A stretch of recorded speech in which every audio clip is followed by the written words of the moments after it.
talkSPORT Sports Update, powered by the Nissan van range. Scoring a winning hat-trick of performance, payload and price. Search Nissan Vans or head to your local Nissan Van Centre. 2 minutes past 10. Good morning. Your sports headlines with Will Hobbs. Former captain James Collins says West Ham are crying out for some steel, leadership, motivation and mentality, and he agrees with former Hammers manager Alan Pardew, who's perplexed at the side's ineptitude at dealing with crosses. They got a 6'5" centre-half, but he can't move his feet. The goalkeeper looks uneasy on crosses. He made a terrible error for the penalty, and that really needs to be addressed. But is Nuno in trouble? Our expert, Alex Crook, says he's getting mixed signals. Slaven Bilic, who was close to coming in before Nuno was appointed, is on standby. But I think the worst thing for West Ham now is you look at all the empty seats around London Stadium. The fans aren't even angry, are they, Al, anymore? I think they're apathetic to the situation and they're resigned to the fact they're going to have the biggest stadium in the Championship next season. Meanwhile, talkSPORT understands Ole Gunnar Solskjaer is closing in on being handed the keys, the caretaker keys, to Old Trafford. Former United defender Phil Bardsley says Ole will do well to use more common sense and simplicity than Mr. Amorim. Some of the substitutions as well didn't quite help. Obviously, you go back to, I hate saying it, but you go back to Sir Alex. If you're one down or you're drawing in the 85th minute, you throw two strikers on. You know, Ruben was changing centre-half, late on in games. Darren Fletcher's Man United will travel to Burnley tonight. The match is live on talkSPORT exclusively. While over on talkSPORT 2, Liam Rossinho will watch from the stands as Chelsea take on Fulham at the Cottage. Gabby's message to angry Chelsea supporters: calm down. I mean, he's gone to Strasbourg, first time in 8 years, got them European football. They're in the top 7 at the moment. They're top of the Conference League. What he done at Hull as well, went to Hull, kept them up, second season, playoffs, missed out on the last day of the season. So you can't act like he's just a manager that hasn't done anything in his career. And for Steve Harmison's reflections on Bethel's brilliance amidst more England batting calamity, head to the Ashes inquest, available on YouTube and the following on podcast feed. talkSPORT News. The government planning to slash the drink-drive limit in England and Wales, and Russia is sending a sub to escort a rogue oil tanker causing chaos in the Atlantic. More from the news team at past. talkSPORT weather with QuickFit. Rain or shine, our mobile tyre fitting service comes to you, so you can stay on the sofa this winter. Book today at quickfit.com. Conditions apply. Plenty of dry weather around this afternoon with some sunshine. Sleet and snow, however, continuing across northern and northeastern Scotland. Hello and welcome to talkSPORT Goals. We've been taking you through what should be another busy day of football. Chance to win it! We don't need to do that, guys. I'm going to owe you an apology. How would you get to that conclusion? That's a weak mentality. Oh, get out of it.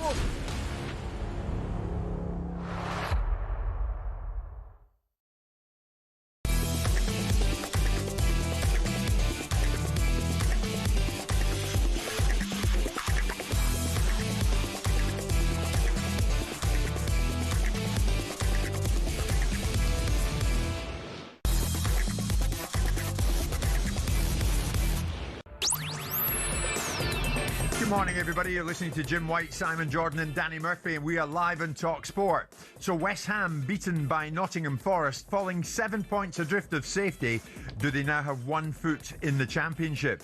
Meantime, Ole at the wheel again? Could Manchester United do a lot worse? Or is it a bizarre backward step? Also today, do pundits carry weight in the boardroom? Are Chelsea fans wrong to look through the blue coal prism with their Abramovich glasses on? How much more money can tennis players extract from Grand Slams? And has Arne Slot played himself out of a new Liverpool contract? It's Jim White, Simon Jordan and Danny Murphy, and we are live on talkSPORT. 100% engagement. Jim White and Simon Jordan on talkSPORT. You know, I often say it when people ask me in the street, what's it like in the studio? What's it like with Simon and your other guests? What's the atmosphere like? If only people could have seen what I saw moments ago. Danny Murphy sitting there, having wished everybody in the office very warmly a happy new year. And then Simon comes in, and that lovely little touch on the shoulder, Danny, that Simon gave you as he took a slap around the head. Whacked him around the head with a Ring magazine. And then he slaps you on the back of the head with the Ring magazine. That was nice to hear you both back on Monday, actually. Well, thank you, Danny. What a day to come back on, though, with all the stuff going on. Wasn't it? Yeah. It's like you attract big news, Jim, don't you? We seem to, Danny. Yeah. It seems to be the slot. I've said this before. Doom Simon. magnet. We're a doom magnet. We're a doom magnet. The Doom Brothers. But it's true. Between 10 and 1, it all happens. Tottenham sacked Mourinho. Chelsea sacked Tuchel. Jurgen Klopp said goodbye to Liverpool. I mean, it all seems to go Amorim sacked by United. Wilfred Nancy was just after we went off air, but yeah, it all seems to happen in this time. And in this time is one Danny Murphy. How have you been? All good. Yeah, all good. Back to it now. Yeah. Bit of time off. And now this week, back to covering the games, working hard. And you're on the telly later tonight. Match a day later, I'm at Arsenal, Liverpool tomorrow for talkSPORT. Yeah. Yeah, and then I'm at Tottenham Villa FA Cup Saturday.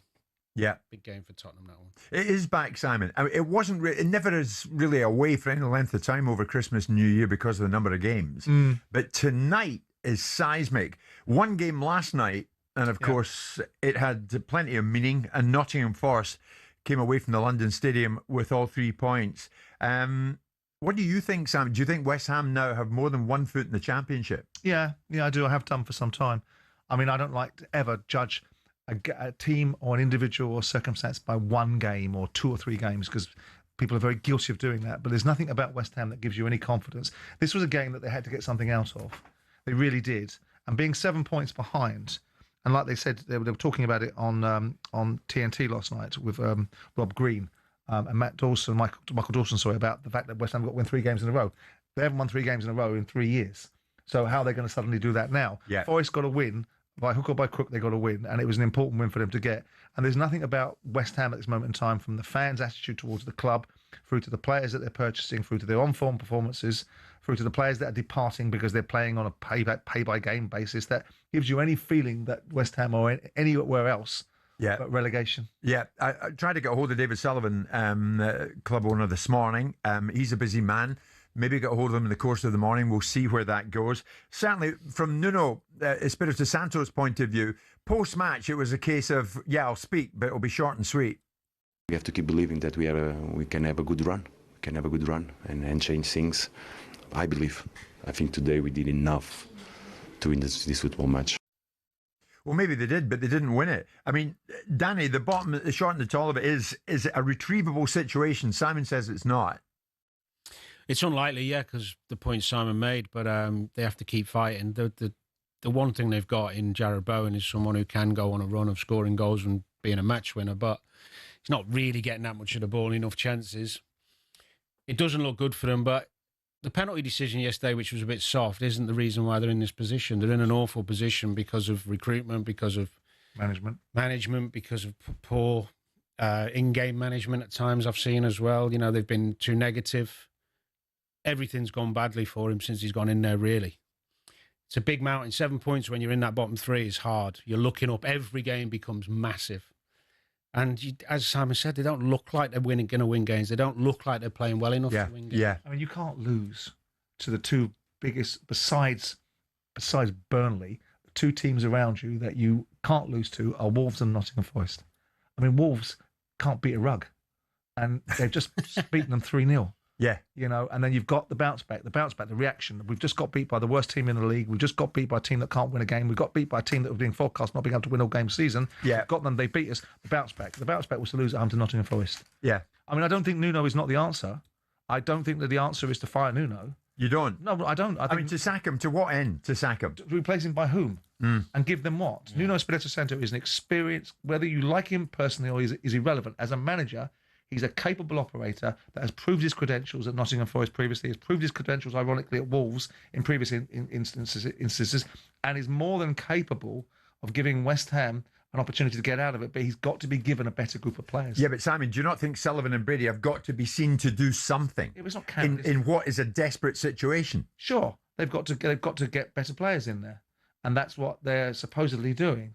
And that's what that's what they're recruiting. That's why it's unlikely, if you're going to recruit for Nuno Espirito Santo, if you're buying players now, which is apparently West Ham are doing and are in a process of doing. Well, they've just signed 2, haven't they? Well, that's my point. Yeah. So you can't necessarily. I know people would say, well, you're buying a player in perpetuity, irrespective of the manager. Pack it in. That's not true. you're buying a player for the manager because the next manager might not want him. Yeah. Right. So the bottom line is Nuno Espirito Santo has got to get himself together and find a way through this problem. And the first thing they got to do is stop losing games. And even if it's drawing games, getting points on the board, building momentum, stopping losing games, even if it's ugly and even if it's difficult, is the thing that he has to. And he's got to win this FA Cup game on the weekend. Their performance last night in isolation wasn't too bad. They didn't deserve to lose. But overall, a lot of the games I've seen, they've been poor in. He was unlucky in a way because his first 6 weeks, he picked some game. There was some games where he picked teams where he was looking at players, see who could play in what position, doing what, and tweaking and experimenting. And they lost those games. And now he should have a settled team. But you're right, Simon. The quality's not there. Well, they're now 7 points adrift of safety, West Ham. So it looks as if it's done, or is it? I mean, West Ham fans this morning, and we know you'll be frustrated. We know you're not happy with the owner. We know that, and the ownership. We'll get to that in a second. But is there an air of resignation amongst you all this morning? Is it done? Do you concede this morning that your club, West Ham United, are down? The stadium's half empty. Well, not half empty. Well, I've been to a couple of games this season, and there was decent crowds there. Last night it was... Yeah, plenty of empty seats. So is it done? I'm going to put it out there this early. 03717 223344. And if you are gone, what's your mood thereafter? Because do you still have next to no faith in the people that run your club? David Sullivan, Karen Brady, and the rest. 03717 223344. And on that topic, it's strange that, but you remember back in 2023, and West Ham won a European trophy. And on that occasion, I did speak to David Sullivan, and I remember saying to him at the time, is this the time that you're going to forge a closer relationship between ownership and those West Ham fans? I hope so, because if they look at our pledge from when we moved to the stadium, I think most of which we said we wanted to deliver regular European football. Well, this is now the third year in a row. And not only we delivered it, we got to the semi-final last year. We've won it this year. So we're delivering it with real commitment to these competitions. You know, we've allowed affordable family football. We have the cheapest season tickets in the Premier League. We got an academy, won the FA Youth Cup for the first time for 30, 40 years. So there's a lot gone right at the club this year. And we will strive to improve on it next year, which won't be easy. But, you know, we want to be back in the top 6 on merit next year. And that's the target.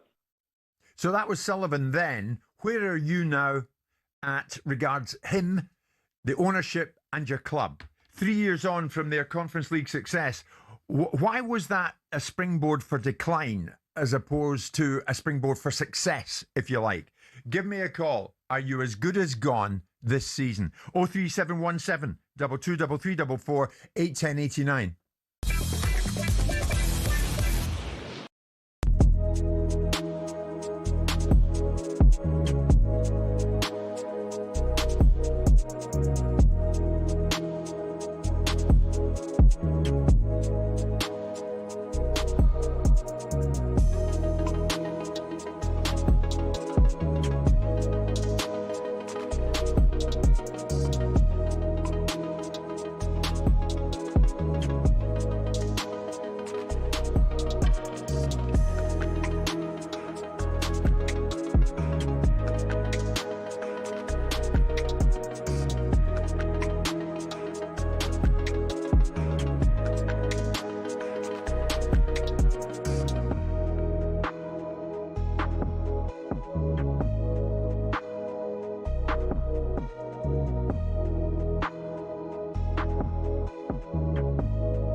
Welcome to talkSPORT Goals. We've been taking you through what should be another busy day of football. Chance to win it! We don't need to do that, guys. I'm going to owe you an apology. How would you get to that conclusion? That's a weak mentality. Oh, get out of it.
Huge round of Premier League matches tonight. You won't miss a trick on talkSPORT covering the lot, not least Burnley against Manchester United with Darren Fletcher in the away technical area. All the talk is that Ole Gunnar Solskjaer is going back on an interim basis a la Martin O'Neill at Celtic. So we'll get to that. We'll get to Manchester United. It's Jim White, Simon Jordan, Danny Murphy live in talkSPORT. We're stuck in West Ham at the moment. And for reasons that will become obvious, because maybe in the course of the day they'll become more obvious. We shall see. Chris McKenna, interesting message that he has sent me. Nuno Espirito Santo maybe biting his nails today as to his own fate at the football club. Chris tells me Nuno was sacked by Forest after losing to West Ham. He can now be sacked by West Ham after losing to Forest in the same season. So we're watching this with interest. No movement as yet, but certainly West Ham in all sorts of trouble. 7 points adrift of safety now. And will it be the end for Nuno? And if so, to what end might it be his end? We're talking about a bunch of things regards West Ham. And are West Ham fans, do you have an air of resignation already that even this early into the new year, you are already doomed? You're looking at Championship football. 03717 223344. Reese, first up, big West Ham fan. Are you gone? Is it done? Good morning. Yeah, I think we're relegated now, unfortunately, lads. Happy New Year, by the way. I think we're gone. I think we're gone now. I'm pleased that you're picking up on Sullivan's misgivings, but I'd like to challenge Simon on. He said that Nuno's the best man to get us out of here. On what evidence are you seeing that? He's won 2 games out of 16. He's got 12.5% win ratio. We've dropped 15 points in winning positions under him. That's more points than we've actually got at the moment. I mean, where's the evidence that he's a decent manager that's going to keep us up? I think the evidence was clear in last season's performance at Nottingham Forest. I think his performances at Wolverhampton Wanderers were particularly compelling at times. And my observation is, what's better and why is he failing? Because I think ultimately you can put anybody in there, Reece, any manager in there, and he's going to have the same challenges. So it's not the case of that Nuno is the best in class and he's the only person available. What's better? What's going to do better with what you've got? If you give somebody no materials to work with, then they're not going to be able to achieve very much. So that's the basis of my thinking. Well, that's a key point. What he's got to work with. I mean, look at Sullivan. Sullivan, his recruitment at this club. After we won the day after we won the Conference League, we was on the plane back from Prague, and he's already selling Declan Rice in the media, right? So that's what we had to deal with the day after winning the trophy. Oh, no, come on. That's not right, is it? Declan Rice was leaving the club. I mean, everybody knows you don't come out the day after. We're not even back to new. I'm not even back. Well, no, what he tried to do, if you remember rightly, because I remember, I'm not defending Sullivan. I make this point every time Sullivan comes up. To him, Simon. It was the following morning. But Sullivan was trying to control the narrative. What Sullivan was trying to do was, rather than let Declan Rice and Declan Rice agents and Arsenal control the narrative about what was going to happen, Sullivan tried to steal a march and tried to get in front of the narrative and assume control of it. That's what Sullivan tried to do in that circumstance. So let's have it fair to Sullivan in this situation. You can condemn him in every other one, but in that one, I think he was trying to hold some degree of control over a £100 million asset. Yeah, that's fine. But then look at how we've actually squandered that money. The 2 players we signed to replace Rice, one's currently on loan at Fenerbahce and one's out of the squad. And that just sums up the recruitment team at West Ham United. Yeah, but that might have been Diver and Dave as well. I mean, that might have been Dithering Dave as well. I mean, let's not lose sight of the fact that David Moyes would have had some imprint on that. Yeah, I mean, again, that's why a lot of West Ham. I like Moyes. I respect him for what he's done for the club, but he's to blame for a lot of these problems we've got. He left us with a very aging, small squad, and the signings we've made since then. How is Moyes to blame, Reece? Moyes won your European trophy. Moyes has got a legacy at your football club. Well, he's talking about buying some of the players. Didn't you buy Mohamed Kudus post that season? Yeah. So on the 23 season when you won the European Conference, you then went and spent 150 million quid on players, right? 170, 180 million quid. The club anymore. But Kudus was poached by a bigger club, by a more successful club. That happens, doesn't it? Hang on, I finished below us last year, Spurs. There's no need to sell Kudus to Spurs in this transfer window. But with respect to West Ham, they might have finished below you, but they won a major European competition. I get that, but there's no need to sell him. We only did that because Sullivan wanted to sell before he bought this bunch of players. Were you one of those who didn't go? Wilson on a pace of play. Yeah, I think so. I agree with you, Reece. Selling Kudus was, unless he really kicked up a stink, but I don't know if he would have. He was their best player. In terms of what you said at the beginning with Nuno, because I'm interested in you'd have watched all the games, and I've watched quite a few. Yeah. What specifically have you not liked that he's done? I remember early on, I was alluding to it before when he was playing Scholes at right back, and then he had Walker Peters as a left back instead of the other way round. He had no legs in midfield, and then he eventually put some legs in there, and just, I don't know whether he was experimental or didn't know the players yet, but what do you feel he could have done better? Listen, he came in against Everton first game. He played quite a sensible team. Yeah, he did. We got a decent result, 1-1. You think, okay, right, he knows what he's doing. And then the next two games, he went on a mad scientific experiment. Leeds playing away. Andy Irvine and Souček, Yeah. the slowest centre midfield partnership in the history of the Premier League. And Andy Irvine's not even in the squad anymore. I mean, and then we lost those two games. He played Scholes at right back, and he played Wan-Bissaka at left back. We lost two games against Leeds and Brentford. We've never really recovered from there. Reece, before you go, Reece, what needs to happen? Well, I think Nuno needs to go today. He's obviously not getting anything out of them players. I mean, look at that Wolves game. Like, Forest has lost to Villa, and we know if we win these next two games against teams that are rubbish. By the way, Forest were rubbish last night, as were Wolves. But we had two games against poor opposition, two cup finals essentially, and you can't get them up for them two games. I mean, that sums it up. We could do anything better than Nuno at the moment. He's not getting anything out of these players. I think I'd get Carrick in. That's what I'd do, and prepare for the Championship. Okay, Reece, thanks for that. Dean, good morning. You heard Reece there. He says he would get Carrick in and prepare for the Championship. Do you have a similar mind to that? Did you go last night? Was yours an empty seat? Yeah, no, I didn't go last night. I still think we've got a chance if we get rid of Nuno. But I think we need a progressive manager. We've got to go. Who we've got to try and chase down is Leeds. We're 8 points behind them, but if we pull back 6 points on Leeds, we play them on the last game of the season. That's our best chance of staying up. But I cannot see us doing it with Nuno. He's a defensive manager. Right. And we need to go for it now. Right. Many fans of other clubs getting in touch this morning. Dean, is this right? This fella says West Ham and the fans deserve this. David Moyes won a trophy, had them top half, but they wanted him out. They got their wish. Enjoy the Championship. You deserve it. I mean, you're coming in for it this morning. It's an interesting. Go on, Dean. Go on, Dean. Sorry. Well, with David Moyes, I think really people should look at the last 18 months under David Moyes in the Premiership. Yeah. I think the last season we conceded playing 30% possession football, low block, and we conceded 84 goals, I think it was, the record when we conceded.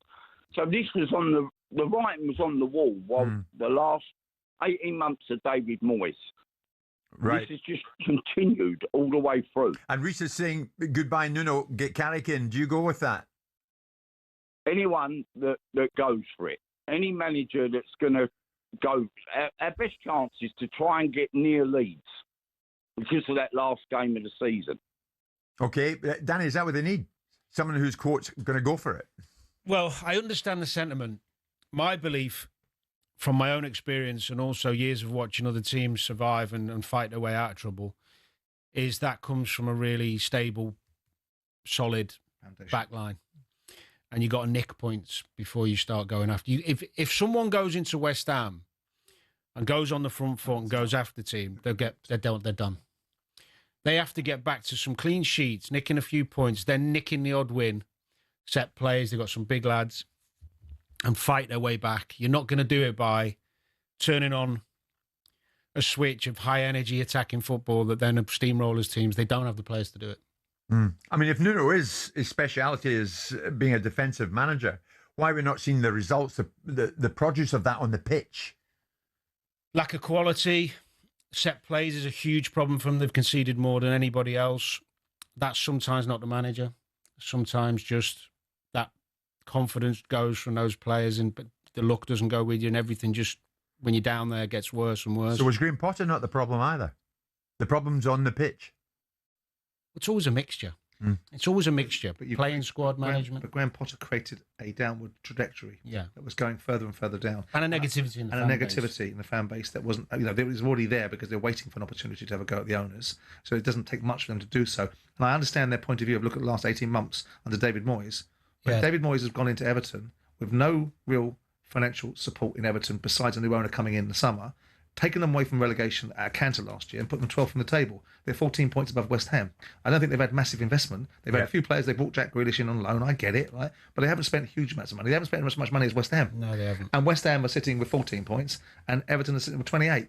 Work yourself out. You did drive David Moyes out of the club. You weren't happy with his style of football. Everyone knew that David Moyes made a choice. And the big thing about the end of David Moyes' tenure was there was an argument that you had the players to play more flair-orientated football. You chose not to. So you got, I remember Souness saying, we got kind of what he deserved. He knew what the calling was. He knew what the expectations was, and yet he still played the same way. Yeah. But now they're looking at the Championship. He played the same way because he knew playing the other way was going to be worse. When we appeal for calls in the morning on this show, obviously the response is usually pretty sizable. It is absolutely sizable. It's extraordinary this morning, the number of West Ham fans who want to join us. We'll get in touch with a few more of you after this break. 03717 22 3344 at 10:30.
With West Ham continuing to flounder after a cruel late defeat to Forest, Alan Pardew has taken aim at Mavropanos and keeper Areola. saying the Hammers' biggest issue is an ineptitude when dealing with crosses. If I was technical director at West Ham, I'd be going straight to the Championship and go and get myself a warrior centre-back who can move his feet and give me some sort of protection. Meanwhile, talkSPORT's Henry Winter is refusing to lay all the blame at Nuno's feet. He says the issues lie in the ivory tower of a boardroom, which has made harmful decisions. Fair enough, move to the Olympic Stadium, but knock it down and build a football ground there and not have a running track there, because it is absolutely soulless. Meanwhile, we understand that Ole Gunnar Solskjaer is closing in on a sensational return to Old Trafford as caretaker boss, with Michael Carrick still very much in the mix. Gabby Agbonlahor didn't pull any punches when he heard that news. It's a laughing stock of a football club. The Manchester United fans were relieved when Ole Gunnar Solskjaer got sacked. Oh, it's not working now, Don't need to lose his legendary status at the club. It's time to go. Darren Fletcher will take the reins this evening as Manchester United go to Burnley, live here on talkSPORT. Remember, all 8 matches in the Premier League this evening are live across the talkSPORT network and the app. And Jacob Bethel says he's delighted to silence his critics after hitting a maiden century in the final Ashes test. He ended day 4 on 142 not out, but England are only on 302 for 8, leading by 119.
Wednesday morning, Wednesday, January the 7th. Danny is in our midst. It's Jim White, Simon Jordan and Danny Murphy live on talkSPORT. What a night ahead in the Premier League. Bournemouth Spurs, Brentford Sunderland, Crystal Palace against Villa, Everton take on Wolves. It's Fulham against Chelsea. Liam Rosenior will be looking on at his new Chelsea side. Manchester City, Brighton, Burnley, Manchester United with Darren Fletcher in charge of Manchester United on a caretaker basis. Ole Gunnar Solskjaer reportedly on the brink of being named as the man who will take them forward for the rest of the season. And Newcastle United against Leeds United. All on the talkSPORT network. You will not miss a trick. But West Ham missed a trick last night at home to Nottingham Forest. Fellow relegation strugglers, you might say.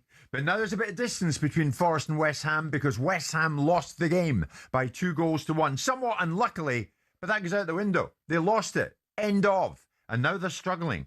So what is the way ahead? Is there a way ahead for West Ham United in this Premier League? Or is it done? Is there an air of resignation amongst West Ham fans this morning? And it seems to be the case that is the case. It's over. Are you down?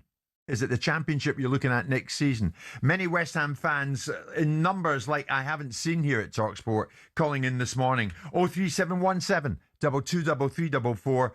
Paul, good morning. Big West Ham fan. What do you want to tell us? Good morning. Good morning, mate. Morning. I'm just fed up. I'm fed up. I'm like really fed up now. And we've just got to break this cycle. And one of the other things that I just said to the lady who answered the phone, I'm fed up with fans calling up. First question you ask them, was you at the game? No. They're not even going out and supporting the team. Yeah. They might have a grievance with the board. Right. They might be fed up with the ownership. But we've got to support the team. Were you there, Paul? You know what I mean? Yeah. Yeah, I was there. We're season ticket holder, me and my 2 boys. They're 9 and 13. We go to every game. They come out in tears sometimes, but we rally together. Do you know what I mean? That's what supporting your team's about. So, Paul, you're a West Ham fan who doesn't agree with the fans of the club who are boycotting the matches at the moment? Not boycotting, no. All they're doing is damaging, just creating a worse atmosphere in the ground. Yeah. And all that's going to do is be detrimental to the team. But we've got to break this cycle because. But the thing that really frustrates me is I'm frustrated with the situation because I can't understand where the money's gone in this club. I cannot understand it. You know, Simon might be able to answer the question, but we had a good few seasons where we had good cup runs in Europe. We had all the television rights. We've got sponsorship deals. You know, we pay minimal rent on the ground. I just don't understand where the money's going. Well, he's spending money though, isn't he? I mean, the club is spending. But you had 2 new signings on the pitch last night. We've got 2 new signings on the pitch at the minute, and that's great. That is great. You know, in positions that we're struggling in. But where we really need to firm up is in the defence. I'm sorry, but Kilman has been dreadful this season. Absolutely dreadful. What about Nuno? Before you leave us, Paul, Nuno to carry on or not to carry on? Where do you stand on that? The thing is, what are we going to do? Replace uncertainty with more uncertainty? He's got to stay, in my opinion, and we try and firm up and prepare for the championship. But the other thing, going back to the money thing, what we're going to do? Get rid of him and pay him out of his contract? It's wasting money again. Okay, Paul, thanks for the call. Here's James, another West Ham fan. So many of you trying to get in touch, and James, you have successfully done that. You're through. What do you want to say, mate? Thanks, Jim. Morning, Simon. Morning, Danny. Look, it's top-down chaos. Let's be honest. And what I mean that is that every decision they've been making, right, has just been a disaster. It's absolutely reckless ownership from their point of view. And Simon, I'll be listening to your point of view on it, but our players overperformed with Moyes, right? We had a couple of top-class players, Bowen and Rice, and they lifted the rest of the players. So that's what happened 3 years ago when we managed to win a cup. Now, it all comes down into a circle, right? So we've got the fans, us, we love the club, we've supported the club, and we're protesting the club. We've told talkSPORT for years about the problems with this club. And now we're all saying the same thing. You guys can see it as well. We are in proper jeopardy. I mean, disaster for the club. So, Simon, let me know your thoughts, because we need some help here. Well, I don't know if you're in disaster. I mean, you've seen clubs go down like Newcastle. It went down under Mike Ashley and came back up again. So whilst it's a declining situation and it seems to be managed decline, and I was just gazing at West Ham's finances and seeing, I mean, they have spent 500 million on transfers over the last 3 seasons, and they've recouped 300 million. So there's a net spend of somewhere of about 170 million. The profits of the business are about 30, 40 million a season. So they've got cash. But the way that they're spending the cash doesn't seem to be particularly wise. I mean, if you've spent 170, 180 million euros in the transfer market this year, I know that you sold Kudos, and that's the way the business goes. People circulate players, they get bought and they get sold. But what you're doing is you're buying worse players than the ones that you're selling. And that's the challenge. Now, if you go down, it could be a blessing in disguise, because somewhere along the line, I don't think Sullivan wants to own a championship club.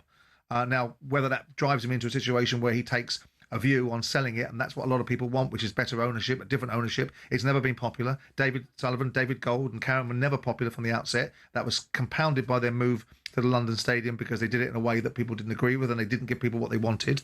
And now you've got a situation where you're in managed decline. It might be, as much as it's unpalatable to hear, it might be the best thing for the club to go down, clear its decks, maybe change ownership, albeit that might be unrealistic, because then Sullivan's going to have to take a massive pill. Well, James, before you go, what do you make of what Simon said there at the end? That it might work in your favour. If you want Sullivan out, this might be the way that it's going to happen if you go down to the Championship.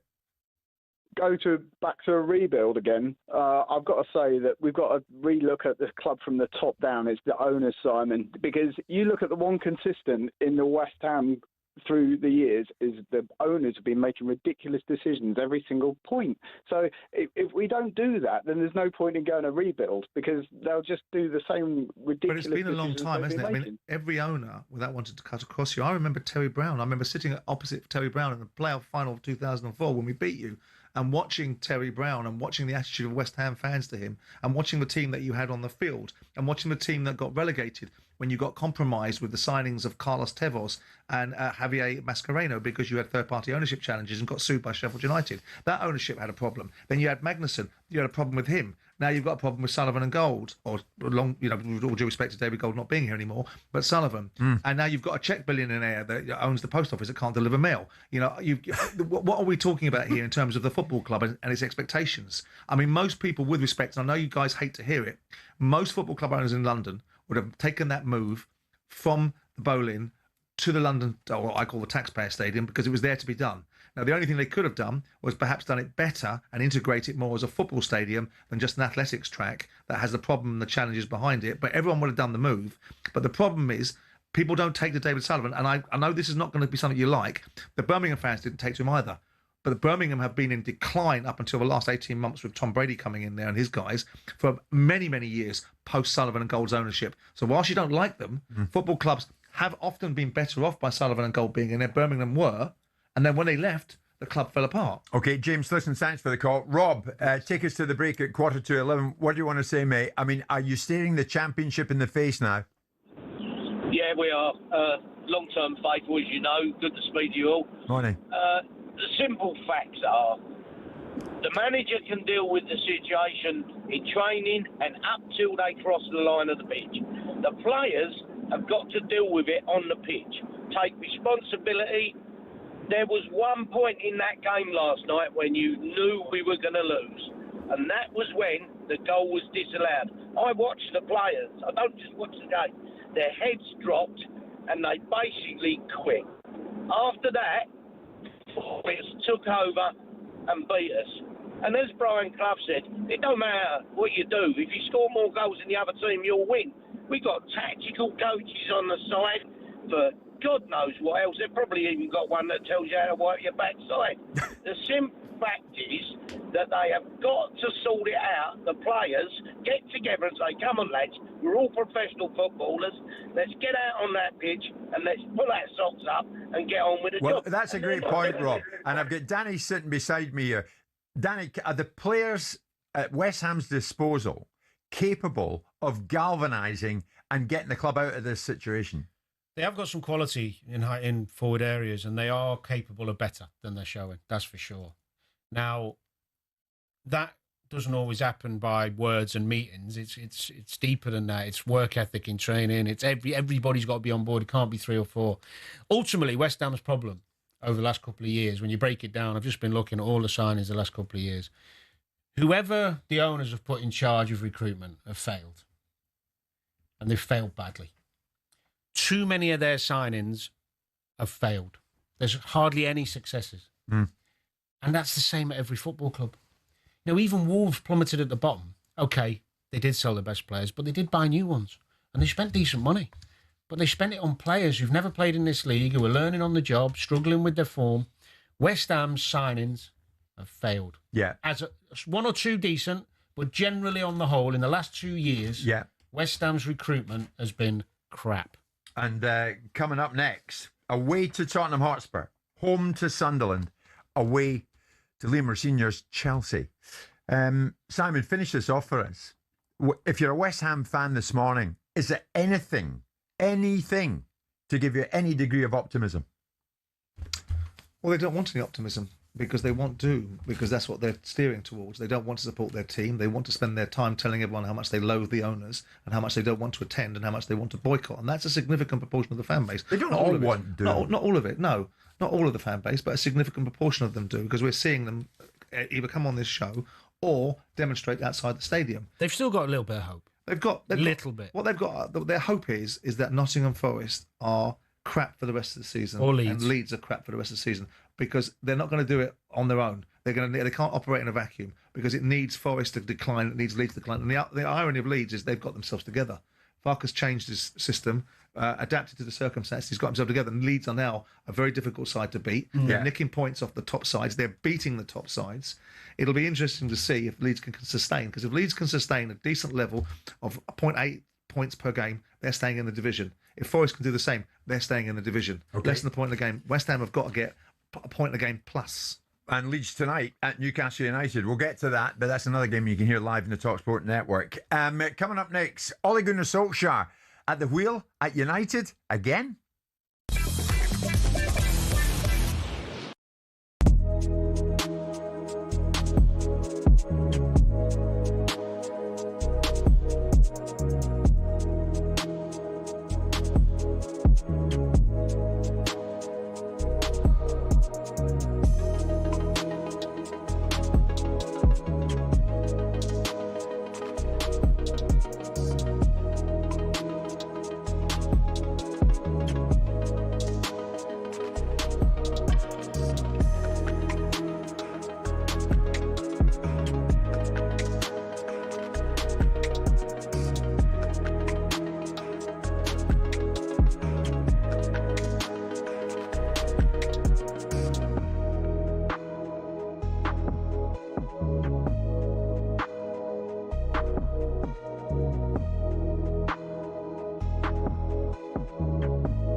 and welcome to talkSPORT Goals. Been taking you through what should be another busy day of football.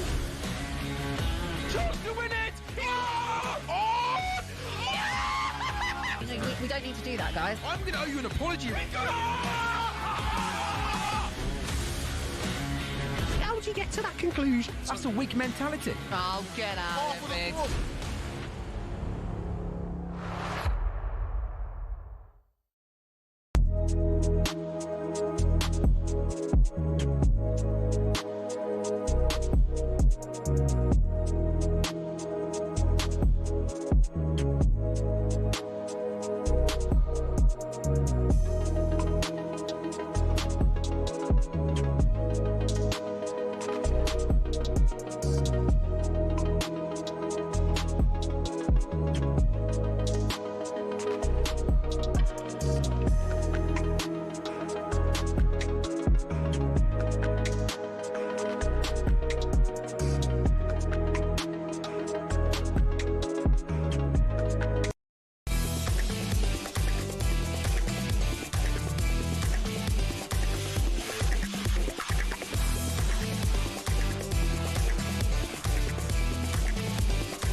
All the Premier League games tonight right across the talkSPORT network. A talkSPORT exclusive at Turf Moor. Burnley against Manchester United. Remember, that's an 8:15 kickoff.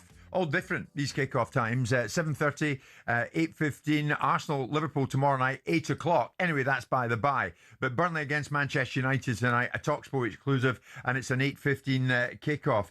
And in the away technical area tonight, now that Ruben Amorim is no longer the head coach, or as he would have wished, the manager, up steps Darren Fletcher for one match only. This is Darren going into this one. It's an amazing honour, I think, to be able to lead a Manchester United team. I don't even think it's in my wildest dreams that was something that could potentially happen. I think even thinking about playing for the club and stuff like that, but to lead out a team is an amazing honour and something I'm really proud to do. Have you spoken to Sir Alex since you got the role? I have. I don't like to make any major decisions or things without speaking to Sir Alex, and that's something I've done since I've been at the club and since I've left the club. And everything I do, I've got a really good relationship with Sir Alex, so it's probably the first person that phoned actually, so I wanted to speak to him first. And ultimately to get his blessing, to be perfectly honest with you. I think he deserves that respect. I wanted to run it by him what he thought, and he was supportive of it, and he echoed my thoughts, which I've always said, it's your job to do the best for Manchester United. Interesting. Darren Fletcher wanted to speak to Sir Alex Ferguson first, and then, with his blessing, he takes on the job for one match only tonight, according to Darren, because Ole Gunnar Solskjaer knocking on the door. It seems he's coming back again for a stint in caretaker charge. And Darren Fletcher, just in the passing, Danny, you play against him in your time at Liverpool. I mean, they're getting a United legend in the away technical area tonight. He's United through and through. Well, to that extent, it makes sense. Yeah, he's a bright lad. He's in the building. He knows the squad. He's intelligent. He speaks well. He knows the history of the club. He knows what's going on because he's there every day. It makes sense temporarily to put him in charge, but yeah, we'll see who comes in after that. It's difficult for anyone in there at the moment because the players they've got missing. It's not an easy task. But I'd be amazed if we didn't see a more orthodox system, let's say, tonight. 4-3-3 probably. But he's a resilient character, Darren. He won't be fazed by it. As a player, he was tough, but he was a good player as well. So he's bright lad. He'll be fine. But United's problems at the moment is getting Bruno back, the lads from AFCON back, getting the centre halves back. Because every time you watch them, they look like they're going to concede goals. Right. Well, as far as United and Darren Fletcher are concerned, though, nothing but a win at Turf Moor tonight will do. In the background to this, Alex Cook will join us later on this morning before we go, and he'll bring us right up to date with the situation regarding Ole Gunnar Solskjaer. He is the leading contender, it's understood, to become the next caretaker manager. In other words, to take them from this point onwards until the end of the season, after holding talks with the club just yesterday. Let me take you back to 2021. The last time that Ole was there, in a decision-making capacity. And these were his farewell words, as he said, thanks to everybody, but I'm off. You know what I mean, what this club means to me, and what I wanted to achieve here. For the club, for the fans, for the players, for the staff, I wanted us to take the next step, to challenge for the league, to win trophies. I think everyone knows I've given everything for this club. The club means everything to me, and together we're a good match. But unfortunately, I couldn't get the results that we needed, and it's time for me to step aside. Well, that was then, and this is now. Because after Darren Fletcher, it's expected that Ole will be back in charge again on an interim basis. Could they do a lot worse, Simon, than Ole coming back? Sure, they could do a lot worse. They could obviously do a lot better as well, I suspect. I mean, this is a guy they fired and paid 10 million to go out the door. Replaced him with Ralph Rangnick and paid him 14 million to go out the door 6 months later. What are they doing at this football club? What kind of decisions are they making? I mean, I'm sure he's a fabulous fellow. I'm sure that he's the most pleasant fellow you could ever come across, but the leader he's not. And turning to Ole Gunnar Solskjaer, a manager that wasn't good enough, in my view, in the first instance, no personal slight upon him. I'm just calling it as I see it from an observatory point of view. Bringing him back is almost laughable. You got rid of him. You paid him 10 million to go because he wasn't deemed good enough. And I do believe emphatically that despite the fact that you can point to some of the successes he had during a period of time, which might have been a hangover from the fact that Man United was still a contender at that time, they still had some feel about them. They're just a losing football club right now, without any of the hubris or the standards of the past. That's no longer there. Only thing that's there is the memory of Man United right now. And to bring back this idea of people that have played for the football club, just because they played for the football club, just because they were a substitute that scored a memorable goal in the European Cup final of 1999, is, for me, is a fool's errand. But if that's what they think is the best solution for the time being, they've made dreadful decisions. They made a dreadful decision with Ruben Amorim. They made a dreadful decision with Ten Hag. They made a dreadful decision with Dan Ashworth. This is laughable. They've taken the sporting director out of Chelsea that Chelsea binned. This is their way of operating.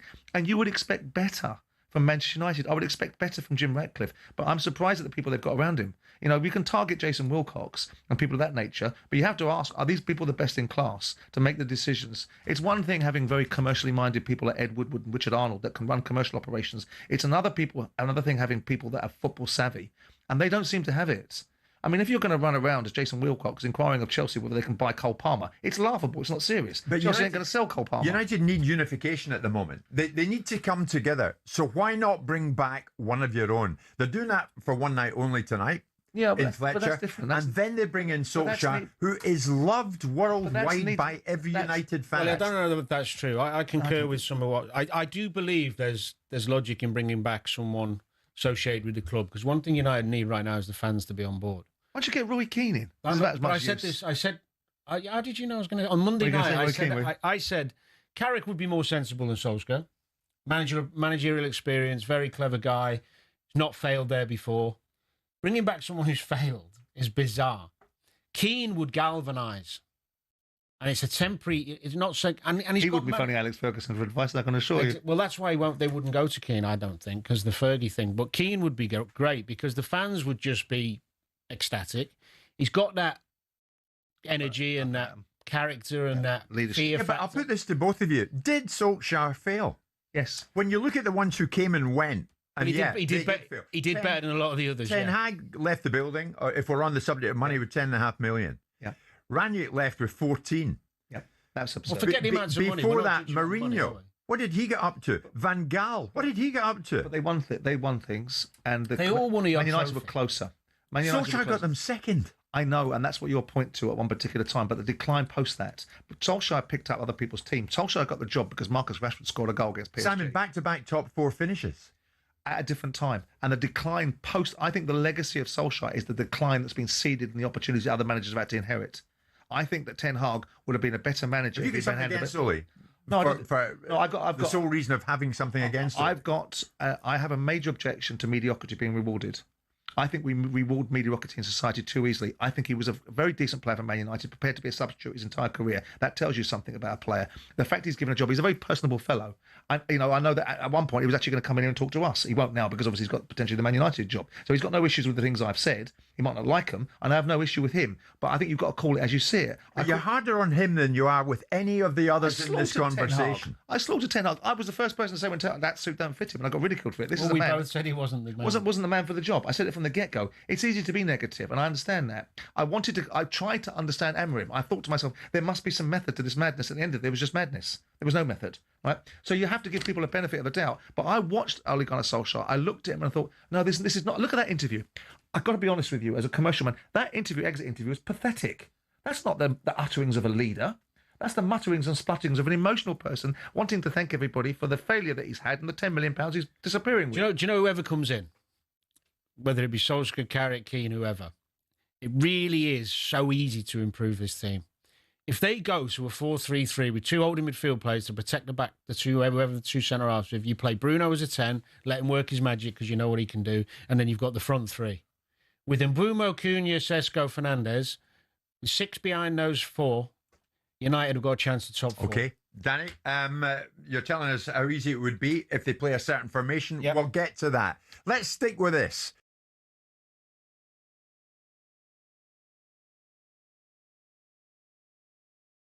Manchester United fans, you've been down this road before. Ole Gunnar Solskjaer, is it the right route to go this time, or would it end up being a bizarre backward step?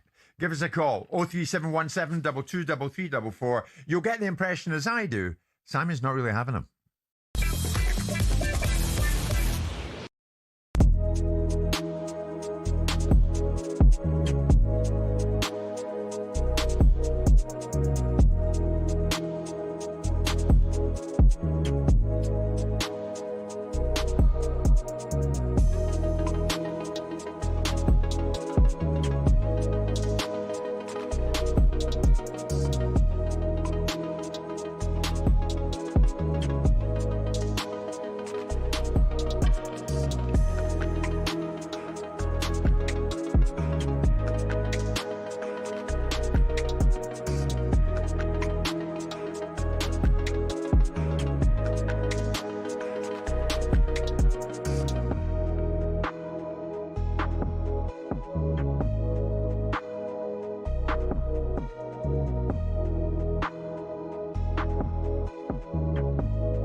talkSPORT Sports Update, powered by the Nissan Van range, supporting van owners to get the job done. Search Nissan Vans or head to your local Nissan Van Centre. 4 minutes past 11. Good morning. With West Ham continuing to flounder after a cruel late defeat to Forest. Alan Pardew's taking aim at Mavropanos, and Areola saying the Hammers' biggest issue is an ineptitude when dealing with crosses. If I was technical director at West Ham, I'd be going straight to the Championship and go and get myself a warrior centre-back who can move his feet and give me some sort of protection. Former captain James Collins is in agreement and has a particular bone to pick with Lucas Paquetá's red card versus Liverpool. In the olden days, someone would have given him a slap and say, "What are you he would have doing?" got he would have got pinned up against the wall, Alan, in the dressing room years ago. You know, and there's no accountability for what's going on at the minute. They're just thinking about the next game. Meanwhile, would hiring Ole Gunnar Solskjaer be the spark required to reboot Old Trafford, or a bemusing step back in time? Here's Gabby. It's a laughing stock of a football club. The Manchester United fans were relieved when Ole Gunnar Solskjaer got sacked. Oh, it's not working now, you know. Don't need to lose his legendary status at the club. It's time to go. Everyone was excited when he was getting the sack at Manchester United. And Jacob Bethel says there were nerves, but they were okay as he cruised his maiden Test 100 on day 4 in Sydney as his teammates crumbled around him. England lead by just 119 with 2 wickets in hand after Stokes, Jacks and Brooke all fell to the part-time off-spin of Bo Webster. And Brooke's performances in particular are causing concern for Steve Harmison. He's had one single-figure score. He's had a couple of 10s and 20s, but he's had a lot of 30s and 40s. He had 2 50s. In a series in Australia on yacht, where you need him to be that score of 200s, 300s to stand a chance of winning. For more of that, head to the Ashes Inquest, available on YouTube and on the Following On podcast feed. talkSPORT News. Drivers in England and Wales face being over the legal limit after a single alcoholic drink, and Russia has sent a submarine to escort a tanker which is being tracked by the US between Scotland and Iceland. There's more from the news team at past. talkSPORT weather with QuickFit. This winter, treat yourself to the Bridgestone Turanza All-Season 6 tyres with a 20,000 tyre mileage guarantee. Book today at quickfit.com. Conditions apply. Sleet and snow showers across northern, northeastern Scotland. Thicker cloud with rain arriving across Northern Ireland, southwest Wales and southwest England later. Hello and welcome to talkSPORT Goals. We're taking you through what should be another busy day of football. Chance to win it! We don't need to do that, guys. I'm going to owe you an apology. How would you get to that conclusion? That's a weak mentality. Oh, get out of it.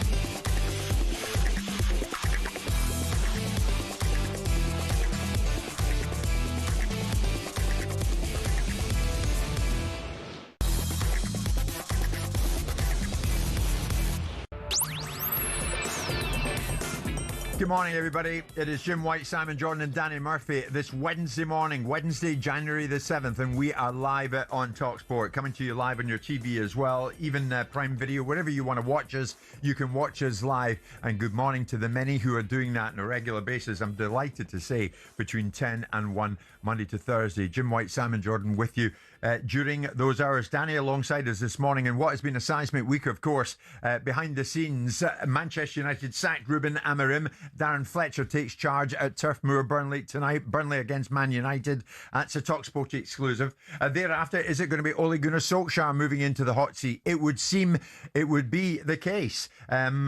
Alex Cook is going to join us very shortly to bring us right up to date with that.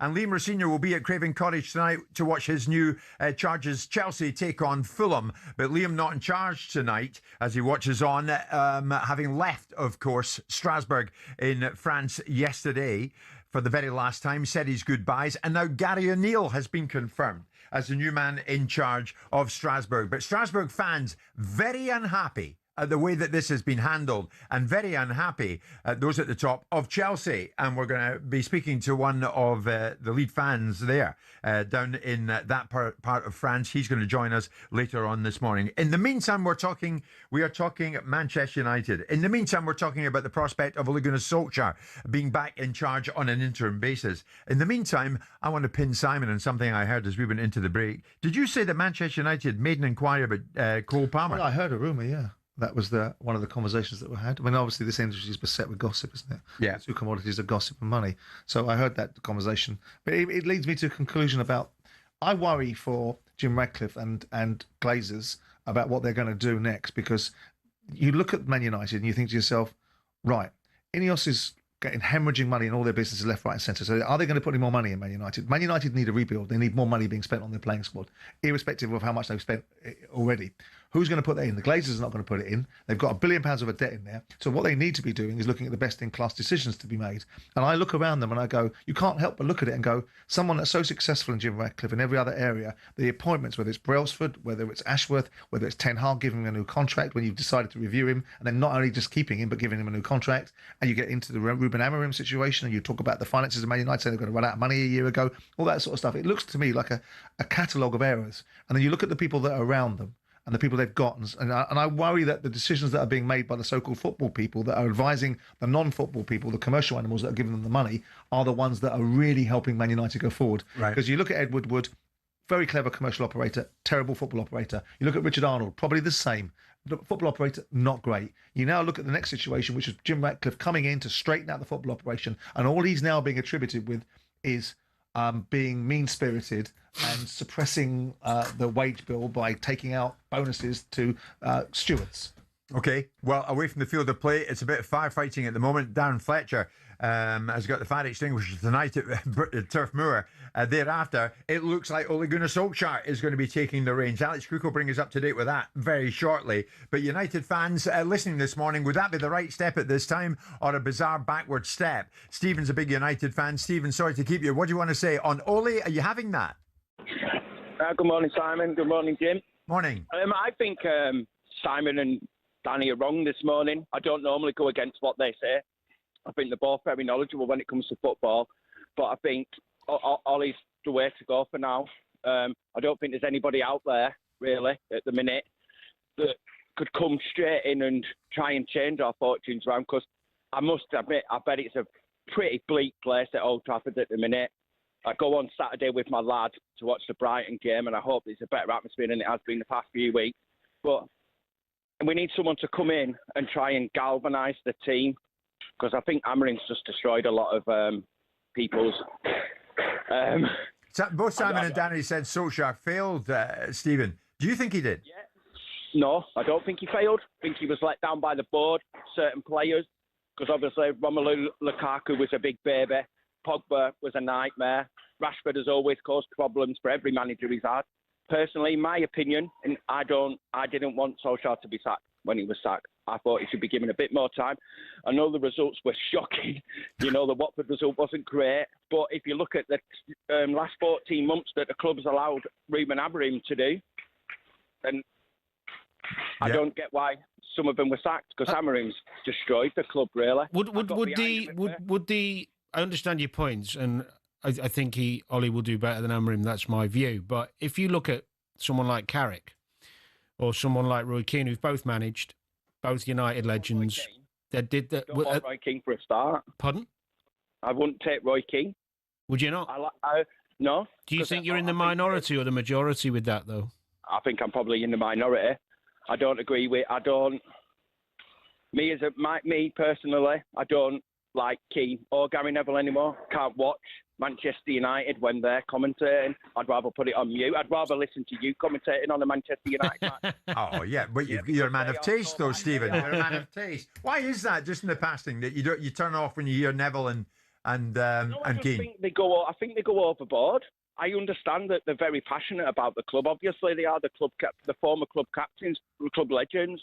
But I just cannot watch Man United play when Gary Neville's commentating, because I know we have been poor.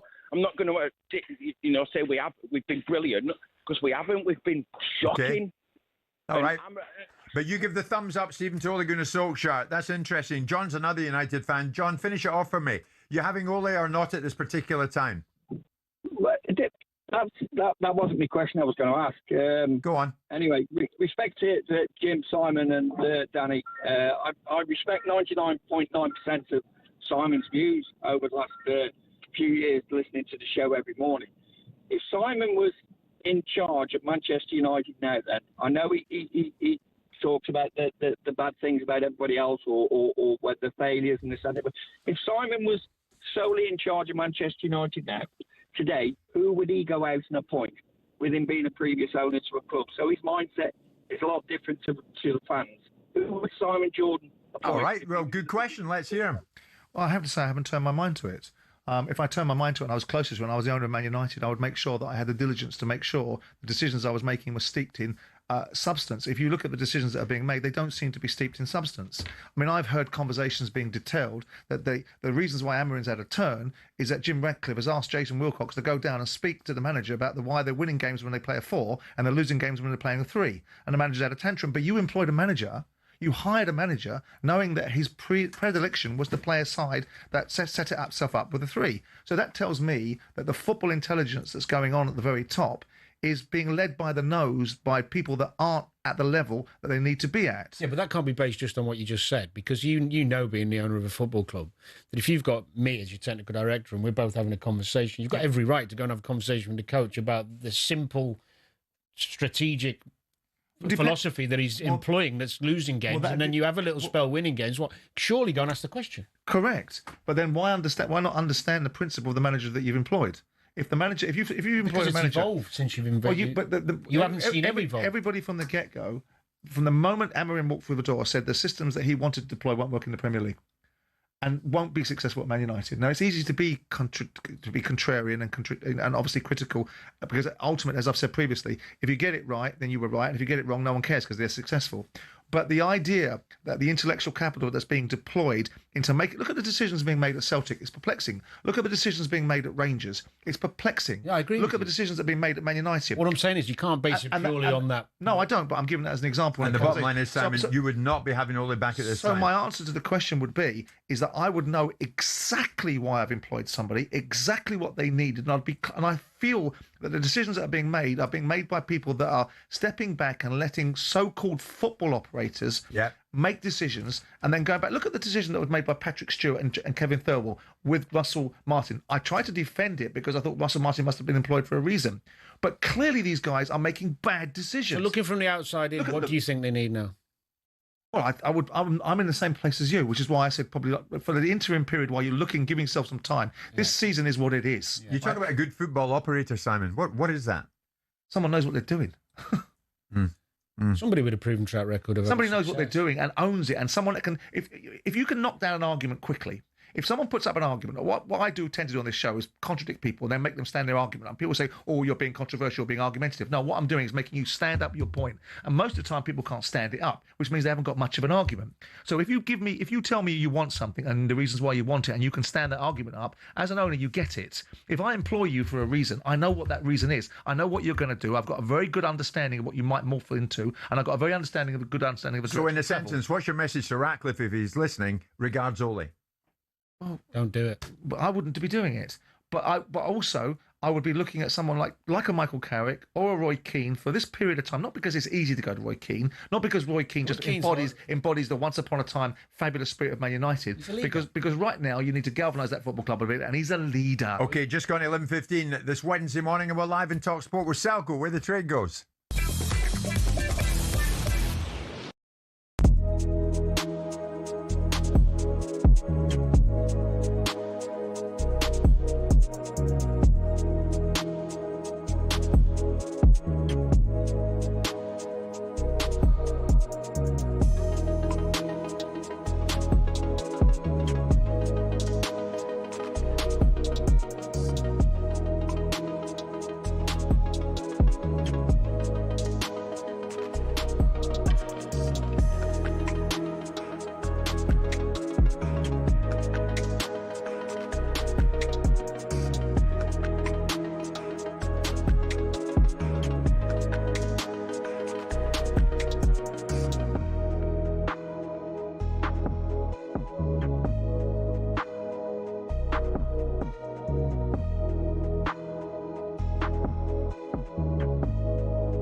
Welcome to talkSPORT Goals. Been taking you through what should be another busy day of football.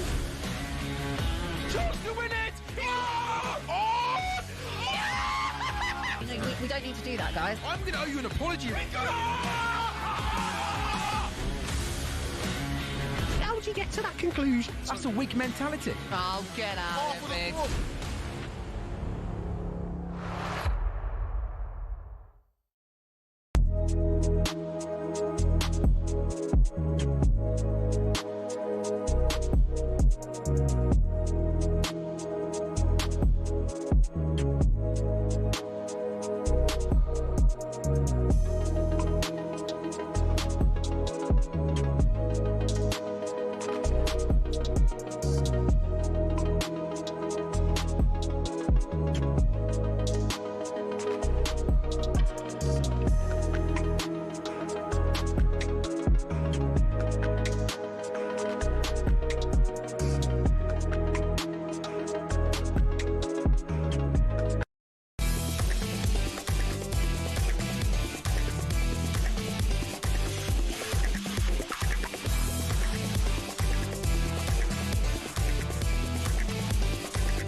Transfer window update on talkSPORT with Intuit QuickBooks. Tackle your self-assessment with Intuit QuickBooks. Search QuickBooks to find out more.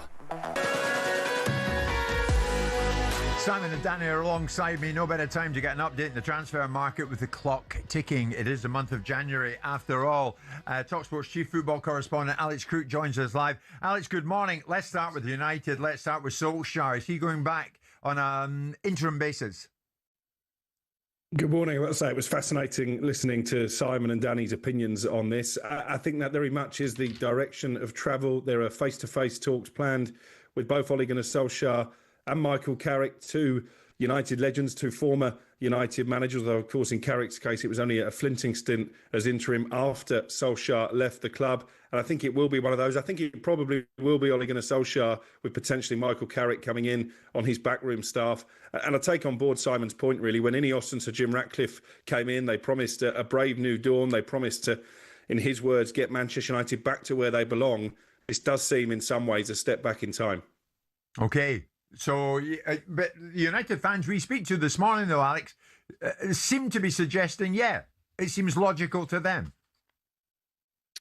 And I think that's part of the master plan from Ineos, because one of the things they clearly are affected by is criticism from ex-United players in the media, the likes of Simon's pal Gary Neville, who of course Ruben Amorim name-checked in that explosive press conference at Leeds at the weekend. And I think they feel that by installing club legends, they'll get the fans off their back until the end of the season, and probably the pundits as well. I think that was in, honest, I think he was in the minority, though, mate. The likes of Gary Neville and Roy Keane didn't want to criticise him, did they? I think that fan was in the minority. I think majority United fans will see it as a backward step. As a backward step. Okay. I really do. Solskjaer in the frame, so too Michael Carrick. We'll keep an eye on it. What's going on with Mark Gahey at Palace? Well, I think this one is wide open, Jim. I don't think it's guaranteed that Mark Gahey leaves Palace this month. I know if Simon was in Steve Parish's position still, then he would cash in because, of course, Gahey is a free agent at the end of the season. There is interest from Manchester City, no question about that, given that they've lost Ruben Diaz and they've probably lost Josko Guardiola for the rest of the season. But I just get the impression that Gahey is in no rush to decide his future. He's quite happy to take his chance at the end of the season, captain Palace, hopefully from his perspective and for theirs, to a European trophy, and then see what opportunities come in the summer. I think at the moment, Liverpool, who obviously were very close to signing him on deadline day in the last window, I don't see a scenario where they come back this month. Would you be frustrated, Danny, if Liverpool seemingly, as they're looking to do, let Gahey slip through their fingers and he ends up at City? Yeah, I think it would be a difficult one to take when they've got a good relationship with him and his representatives, because they agreed the deal, didn't they? And it was Palace that pulled it. And he's such a talented player who's comfortable with the Premier League and so established, and he's calm and he's quick and he's just got everything you want. He ticks all the boxes. But it wouldn't be the end of the world because there's loads of good players out there. You have to go and find another one. Spurs are after one, Alex, specifically a left back. Am I right? Yeah, this is the teenage Brazilian Souza at Santos. They've had one bid, we understand, rejected of around £8 million. I think Santos are looking for nearer £15 million. Our information at talkSPORT is that Tottenham will ready a second offer. Not convinced this is the type of signing that necessarily will placate the Tottenham fans. I think they'd like to see more senior, more proven players come in. Interesting scenario with João Paulinho as well, obviously on loan from Bayern Munich. It looked a few weeks ago that it was a foregone conclusion that Tottenham would trigger the buy option in his deal of £26 million, but he's lost his place in the team recently, and I just sense there's a bit of trepidation now for Tottenham about making that move permanent, so maybe other Premier League clubs could nip in. It's going to be a very interesting situation regarding Tottenham. If we'll see similar Tottenham-style behaviour in the window now that the Lewis family are taking part in the activities a bit more, if you like, more front and centre. I'll throw that at you, Mr. Jordan, who seems to be staring at me in a they're the ones quizzical way. Well, they're the ones that told everybody. I mean, they did spend big in the summer. They spent 200 million in the summer. Mm-hmm. They're the ones that told everybody it's a new dawn. They're the ones that told everybody that they want to see more trophies. They're the ones that said they wanted a freer activity in the transfer market. Away you go then. Here's your manager. You know, you've taken out Daniel Levy and you want to criticise or have a go at him and perhaps try and talk his shareholding down so you can do a different deal with him on his Enix shares. You know, the sporting director's gone. So I feel a bit sorry for Thomas Frank because he's in a framework where I'm not sure he's loved by the current ownership because they weren't the ones that employed him. Right. Okay. Thomas, beware. Aston Villa, let's finish with them. They're going to do some business, Alex, and soon. Again, I think they're one of the clubs who need to. You know, you go back to this time a year ago, they were challenging for a Champions League place. They were really active in the window. Obviously didn't quite get over the line in terms of Champions League qualification. Lost in controversial circumstances, according to Gabriel Bondahor at Manchester United on the last day. Willa Sula is a name I'm being told to keep an eye on when it comes to Aston Villa. Young striker at Newcastle, but very much down the pecking order there. And I think they could do with a bit of competition for Ollie Watkins. They're a bit too reliant on him leading the line, I think, at the moment, Villa.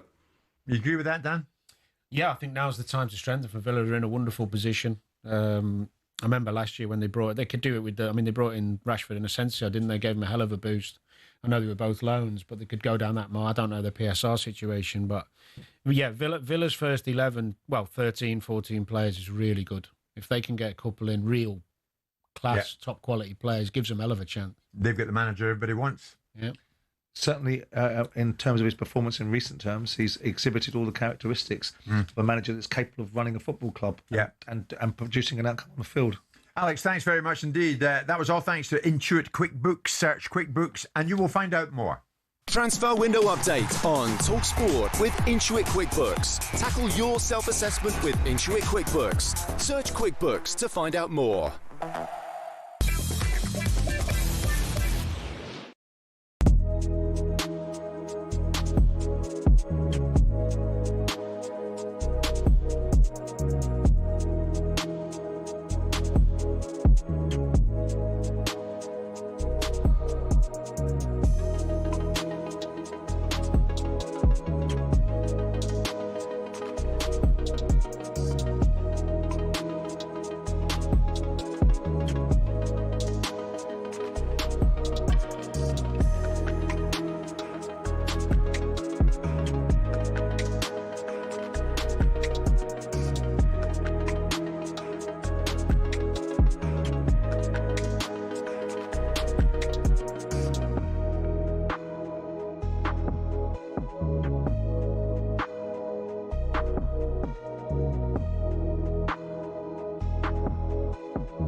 With West Ham continuing to flounder after a cruel late defeat to Forest, Alan Pardew has taken aim at Mavropanos and keeper Areola, saying the Hammers' biggest issue is an ineptitude when dealing with crosses. If I was technical director at West Ham, I'd be going straight to the Championship and go and get myself a warrior centre-back who can move his feet and give me some sort of protection. Meanwhile, talkSPORT's Henry Winter is refusing to lay all the blame at Nuno's feet. He says the issues lie in the ivory tower of a boardroom, which has made harmful decisions. Fair enough, move to the Olympic Stadium, but knock it down and build a football ground there and not have a running track there, because it is absolutely soulless. Meanwhile, we understand that Ole Gunnar Solskjaer is closing in on a sensational return to Old Trafford as caretaker boss, with Michael Carrick still very much in the mix.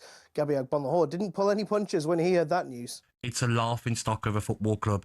The Manchester United fans were relieved when Ole Gunnar Solskjaer got sacked. Oh, it's not working now, you know. Don't need to lose his legendary status at the club. It's time to go. Darren Fletcher will take the reins this evening as Manchester United go to Burnley, live here on talkSPORT. Remember, all 8 matches in the Premier League this evening are live across the talkSPORT network and the app. And Jacob Bethel says he's delighted to silence his critics after hitting a maiden century in the final Ashes test. He ended day 4 on 142 not out, but England are only on 302 for 8, leading by 119.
Good morning, everybody. Just gone 11:30. It's Jim White, Simon Jordan and Danny Murphy. We're live in talkSPORT. So much managerial coming and going, of course. Enzo Maresca gone from Chelsea. In comes Liam Rosenior.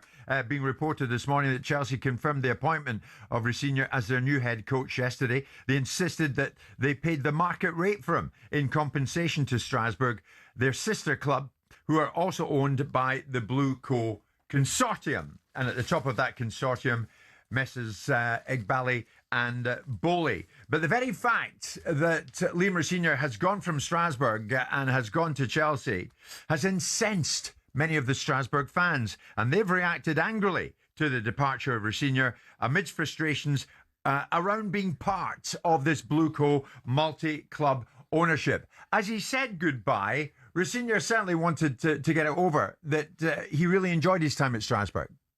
I've had interest from many clubs, Champions League clubs, but there are certain moments in your life that you have a decision to make that you cannot say no to. This, for me, is a club that I will love for the rest of my life, that I will want to do well for the rest of my life. But this opportunity for me is something that I cannot turn down at this moment in my life. It's an unbelievable opportunity, an unbelievable club who are Club World Cup champions with an incredible squad, an incredible fan base. Secondly, it means I can go home and see my kids. I'm away from my children. I've missed them, and I wanted to make the sacrifice of not seeing them worth it with the success that we have here. So there are many reasons. I don't think anyone can question how hard I've worked for the club, my integrity in the way that I've worked for this club. I don't think anyone can really question the decision I've made to move on with my career.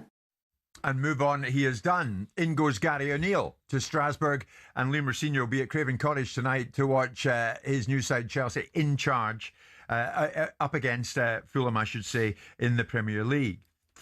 But this hasn't gone down well with the Strasbourg fans. Strasbourg Fan Federation member Alexander Hummel joins us live on the show this morning. Alexander, good morning. Thanks for joining us. Why are you so incensed about what has happened? Why are you so angry? Well, hello. Thanks for having me. We were incensed for many reasons. The main reason is because of this multi-club ownership scheme. And let me jump directly to this idea of the fact that Chelsea paid the fair market value that you mentioned earlier. This whole idea is a joke. Because the first reason is obvious. It's money that goes from Bluco's left pocket to Bluco's right pocket, so it makes no sense. And the second reason, and this is something English fans may not be aware of, is that Strasbourg is on financial life support. We lose tens of millions every year. So every year, Bluco has to make an increase in capital, or even every 6 months, by 10, 15, 20 millions. So instead of having an increase in capital, they will just make a transfer fee, another transfer fee between Chelsea and Strasbourg. So the whole fact of being used only as an artifact, only as a farm team, is for us an insult. We are a club that has 120 years of existence. We've won every trophy there is in French football. We feel that we deserve a little more respect. It's not really about Rosinho and what he decided. He shouldn't have been in this situation in the first place. Alexander, do you see any upsides to being part of Bluco? For myself, I don't see any upside. Some more casual fans, they enjoy the fact that we are able to spend more money than we used to on the transfer market to buy young players and so on. But as for us, as far as organized fan groups are concerned, we were there when this club was in the fifth year. We cleaned the stands ourselves. So for us, I'm not going to say that it doesn't make any difference if the team is in the fifth year or if it's in the first year or playing in Europe. Obviously, we love to play Europe and to win silverware, just like every fan. But we don't see it as an end in itself. For us, it's about the community. It's about what Strasbourg means in this town and in this region, the Alsace region, which is very specific in France. Yeah, Alexander, as always, Simon is sitting to my left. Simon, yesterday, I think you pretty much dismissed the Strasbourg fans with their anger and how upset they were by what's happened. Now you hear Alexander. Have you changed your tune? No, what I said is I understand the downsides of the relationship. Has there been no upside? This is a club that seems to have been in economic chaos since its existence. It was demoted to the fifth tier in 2010. It nearly went bankrupt in 1986. It brought in a guy called Daniel Hecht, who was involved with a controversy at PSG as a president. It nearly went bankrupt in 1990. It got the municipality taking 49% of it to be able to prop the football club up. It's a football club, by this gentleman's own admission, that hemorrhages money to survive in the first place. So what are they lucky to have? There is a commercial reality to valuing the community of the fans and understanding that to some extent football clubs belong to fans.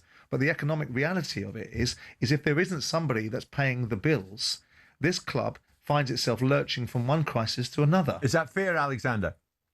I would like to offer some precisions. It's true that we've been in a state of financial weakness ever since decades. That's the case for many French clubs. But this was not the case between 2012 and 2023. Marc Keller himself was very obvious that he was no hurry to sell.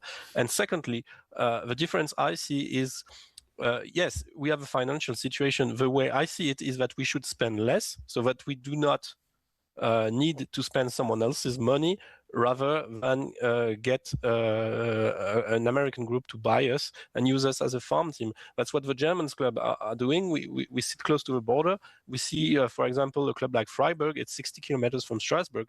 They are in their region with local businesses. They spend the money they have. They reach a balance, and the original association still owns 49% of the club. So if it's possible 60 kilometers from Strasbourg, I don't see why it wouldn't be possible in Strasbourg, especially since, yes, we've been demoted to the fifth year after a dark period, but the period that went after was really, really a nice period, and that's fantastic. A period of economic balance. If the attitude of a football fan is they don't recognise the climates of football in elite leagues, and they're quite happy to have a club that just turns over, survives, doesn't achieve anything, can't really compete in the league because it can't compete with those that have, then that's fine. If you the argument around the 50+1 rule in the Bundesliga is ostensibly, besides Bayern Munich, it's destroyed aspects of German football. It can't compete with the Premier League. If your attitude as a fan, and I don't criticise it at all, is you're not worried about the performance of the team competing in the landscape where finances are prevalent and the team's existence and its mediocrity in terms of its returns are not a concern for you, then absolutely. In the real world, where football fans and the football media and the football fraternity demand success, which means it demands investment, the reality of it is that it becomes a different perspective. But Simon, do you not have sympathy with Alexander? Is that he and the other fans feel that Iqbali and Bole have come in here, Bluco have come in here and say to Strasbourg, right, we're taking your coach now because the big team needs it. The big boys need it. But with respect, the same coach that they employed. Regardless, though, it's still a smack in the mouth. They're making it clear that Strasbourg are nothing more than a feeder club. Yeah, isn't it more about identity as well? I think you touched on it. No, I agree. As a fan, you want to feel like you're involved. I agree. Exactly. The Watford fans for years. I don't know if they know which players are on the pitch anymore and which managers manage. But I don't disagree. You're painting that I don't understand their principles. I do understand their principles, but we live in the real world. And the real world now dictates that football is driven by economics. It should be valued more. Fans should be considered. But ultimately, if you consider the fans' point of view, this football club, his argument, and I understand it, which is spend less. Wonderful. Yeah, but is he at Strasbourg? Wonderful. Let's ask him. At Strasbourg, are you in the minority or the majority who feel, who feel like, do they all feel like you? Well, I think a vast majority is against multi-club ownership, that's for sure. And that's even more true since what happened yesterday. As far as the activist way is concerned, we are about 4 fan organization is about 2,000 people over a stadium which is 32,000. So yes, we are a minority, that's for clear, but we are an organized minority.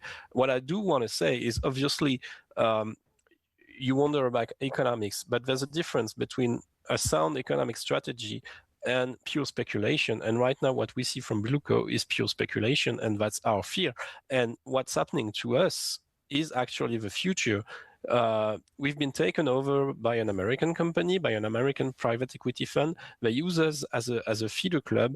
If what happens to us... But you're seventh. I hear you, but you're 7th in the league. Okay, the most recent level of attainment, your highest level of attainment was 6th in recent years. I saw that. But you've now escalated to being 7th consistently. You were 7th last year, you're 7th this year. Prior to that, you were mid-table. Prior to that, you were obviously in the lower tier for a variety of reasons. One of them is because you were demoted because of the financial mismanagement of the football club. So now you've got a football club which is potentially punching above its weight again, because the world in France has changed. So that is because some of the value must be because Bluco's given it some value. I understand your point of view. Please don't misunderstand me. I understand the value set that you want. But in the world of football that's moved on now, the multi-club ownership has benefits. It has benefits in the transfer market because transfers are becoming unrealistic and the price of players is becoming unrealistic. If you get to a point where more clubs are owned by one group, then the controlling of the transfer market might have some commercial benefits in the longer terms. These are the benefits of multi-club ownership. The disadvantage is that, like any other situation, in Man City's circumstances, they own other football clubs. You are, with due respect, not so much a feeder club, but you are lesser than the Chelsea ownership, because Chelsea is a bigger football club in a more powerful football league. It was demonstrated yesterday, Simon, that Strasbourg are no more than a feeder club. Would you rather have Bluco around your football club or not around them? We would rather have Bluco not around them. I mean, we would rather stick to independence. That's our main thing. And a football club should be independent. My question to Simon is: have you seen the video from 2022 where Bedad Eghbali explains his whole strategy? Because his whole strategy goes far beyond that. That goes. He wants to align everything in European football on the US system, that is major league, minor league. What happens today to Strasbourg will happen to other clubs, and maybe one day it will happen to League 2, League 1. They will say, why do we have a pro league at the third or fourth tier? And one day they will say, oh, we don't like the championship either. But Let's get rid of that as well. I take your point, but that was a view of an American owner in 2022 that's now exposed to European football that might have a slightly different view. And with respect to what you just said, Jim, if a bigger football club came in for Liam Rosenior, he would have gone. The fact of the matter is he happens to be at Strasbourg, and any time a bigger football club came to Strasbourg, if Liverpool had come for Liam Rosenior, if Manchester United come for Liam Rosenior, would you be saying they were a feeder club? It just so happens that they put him into Strasbourg and they've taken him out of Strasbourg. Exactly. So Liam Rosenior, and I don't disbelieve him, of course, other Champions League clubs showed interest in Liam, and I go with that. But he couldn't say no to Chelsea. No, because they were a huge football club with a huge opportunity in front of them. Alexander, would you have wished Liam to have said no to Chelsea? I would have wished our president, Mark Keller, who is responsible to defend Strasbourg interests, to block the move. But Liam Rosenior is interested to going to Chelsea. I mean, you don't even need to talk about that's obvious. But in the midst of a season, it's the chairman's role, the president's role, to say, well, it's a bit too early. Let's wait until the end of the season. I think if Liam Rosenior would have gone to Chelsea in June, everybody would have understood. There would have been no fuss at all. We are very used in France to have the best player, the best managers every year being transferred to the Premier League. That has been going on for 10 or 15 years. We know that. That's no problem. But that's idealist. In the midst of the season, it's an escalation. So when Sporting Lisbon didn't want to lose Ruben Amorim in the middle of their season, there was no relationship between Sporting Lisbon and Manchester United. There was no feeder club mentality. But Man United went, we're a bigger football club. We're going to come and get Ruben Amorim. That's what happens. And Ruben Amorim came to the party, left behind a car crash at Sporting Lisbon where no one likes him at Sporting Lisbon anymore because of the way he left Sporting Lisbon. If Chelsea had come knocking on the door of Strasbourg for Liam Rosenior, then they would have got him either which way. The offence is that it's been created. What's happened is that Strasbourg have been used to learn their trade, or for Liam Rosenior to learn his trade, and Blue Curve token him. But the reality of the world is Liam Rosenior was pulling up trees at Strasbourg, which he was, doing well for you. Someone would have come along and taken him at some point anyway. So Alexander and his pals have got to get used to the idea that in supporting Strasbourg, they support a feeder club. Probably, yeah. Or the alternative is that we go to the model they would prefer to have, which is a non-competitive football club that has no money, that did well for 6 or 7 years. It probably would have found itself in another financial crisis because history tends to repeat itself. And whilst they've done well for 10 years, they have a history that's gone near bankruptcy every other decade. Okay. Alexander, we're going to finish at that. Very briefly, you're looking forward to Gary O'Neill coming on board now. Yeah, well, I don't have much to say.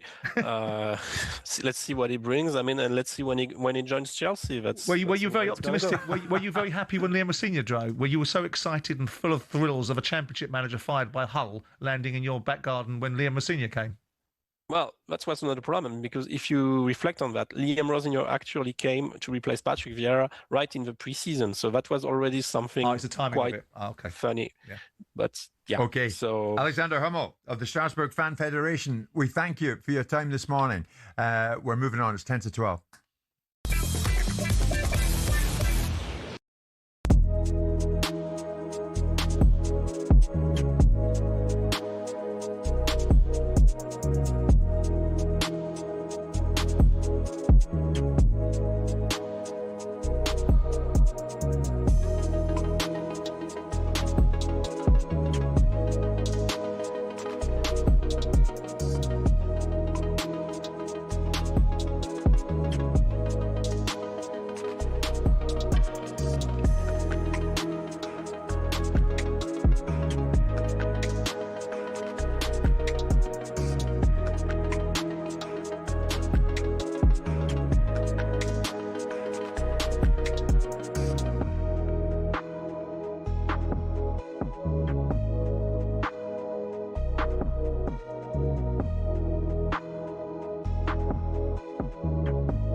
And welcome to talkSPORT Goals. Been taking you through what should be another busy day of football. Chance to win it! We don't need to do that, guys. I'm going to owe you an apology. How would you get to that conclusion? That's a weak mentality. Oh, get out of it.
It's showtime on talkSPORT with BetMGM. We're ready for the action. Are you? Visit betmgm.co.uk or download the app. 18 plus. Gambleaware.org. And we're joined by Matt Gibson from BetMGM. We're going to look at some of the top sporting events, the odds round and about them. Matt, good morning. What's left of it? Let's start with last night. Where are we at now that we know West Ham lost again at home to Forest?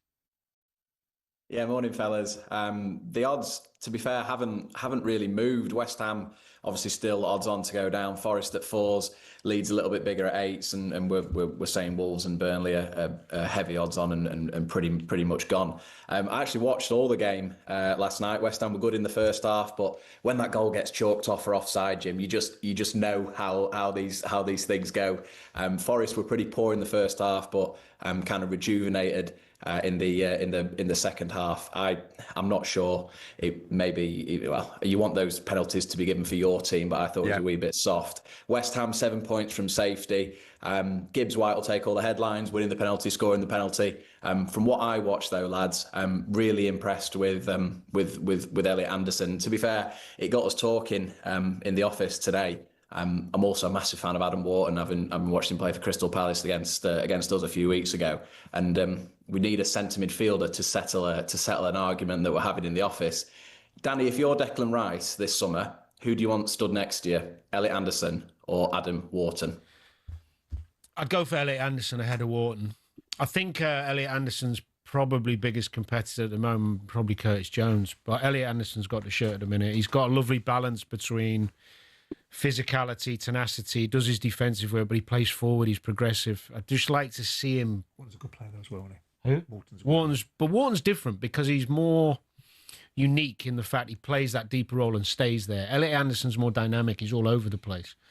I mean, you'd be happy with either because they're both really talented players. But right now, I'd go Elliot Anderson. Yeah, I really thought Anderson dragged Forest back into it last night. Even when they were up against it, he was sort of trying to get on the ball, trying to make things happen. So really impressed with him in a what was a must-win game for Forest. He's really brave. You're right. He gets on the ball. He doesn't fear making mistakes, and he takes that into an England shirt as well. He doesn't mind being the one who risks the ball and give it away. The thing with Forest, unfortunately for them, no matter how their season goes, is that I doubt they're going to be able to keep him. No James McAtee last night, Danny, either. I know you're a big fan of him. He was left on the bench. They made a change at half-time. He wasn't the one to come on. I'm amazed he's not getting more minutes. Same here. I really am. Okay, let's turn our attention to tonight then, Matt. We have live and exclusive national radio commentary of all 8 Premier League matches tonight. So where are you going with that? Yeah, there's loads going on tonight, isn't there? I think I've found a little bit of value in an away team treble. Spurs go to Bournemouth. There's a lot of negativity around Spurs at the moment, but a win tonight, should results around them go for them, takes them up to about 9th or 10th in the table on 30 points. They go to Bournemouth, who are without a win in 11. I back Spurs at 23-10 to go and do that. I do think Villa will keep riding this wave and go to Selhurst Park and win. Although Emery has never beaten Glasner. I think he's drawn one and lost 5, but I do think Villa will go there and win. And I think our friends Man United will go to Burnley under Darren Fletcher and put performance in. So Man U, Villa, and Spurs at all away from home at a 12-1 treble. I think it's not bad value at all. What do you think, Tottenham at Bournemouth? No, I wouldn't be betting that. Only because I've seen Bournemouth's last 2 games away at Chelsea, where they should have had the game won by half-time. They were terrific. Chelsea better second half. Does Darren get a result for United at Burnley? Yeah. Yeah. You'd get a result, Burnley, with United team tonight. Would I? Yeah. Well, it depends the formation I would choose to play. Really? Interesting. Newcastle hosts Leeds tonight. I mean, what are you going to be doing there? Are you heading up to that? What are you thinking? Yeah, I'll be up the A1 later on. I am drinking the Kool-Aid of Newcastle's hospitality. I must say, I'm not in the away end, but we will be. Really? We'll be watching the game. Listen, Newcastle are 4-6 to beat us tonight. I think they've only lost to Barcelona and Arsenal at home, so worthy favourites.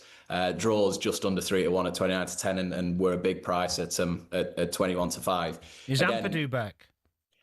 He's back from suspension, assuming he's not picked up an injury. Back in the team is obviously huge for us. He makes us tick. But again, Danny, need you to sort of settle arguments here. Looking at strikers in the Premier League, there's been a lot of money spent on top talent. Not many more by Newcastle. Voltemada, Visser, costing in excess of 120 odd million quid. The likes of Sesko for 70 million, Gyökeres for 64 million, Isak for astronomical amounts of money. Dominic Calvert-Lewin, free of charge, 8 Premier League goals, 7-1 to make the England side. We were talking this morning again. If you're thinking of sort of bargains of the season, DCL for free. I had my doubts about him, Jim. I could see you raising your eyebrows at me there. I wasn't sure. He's a lovely lad. I like him a lot. He was the man for us, but Matt, you were battering him 3 months ago.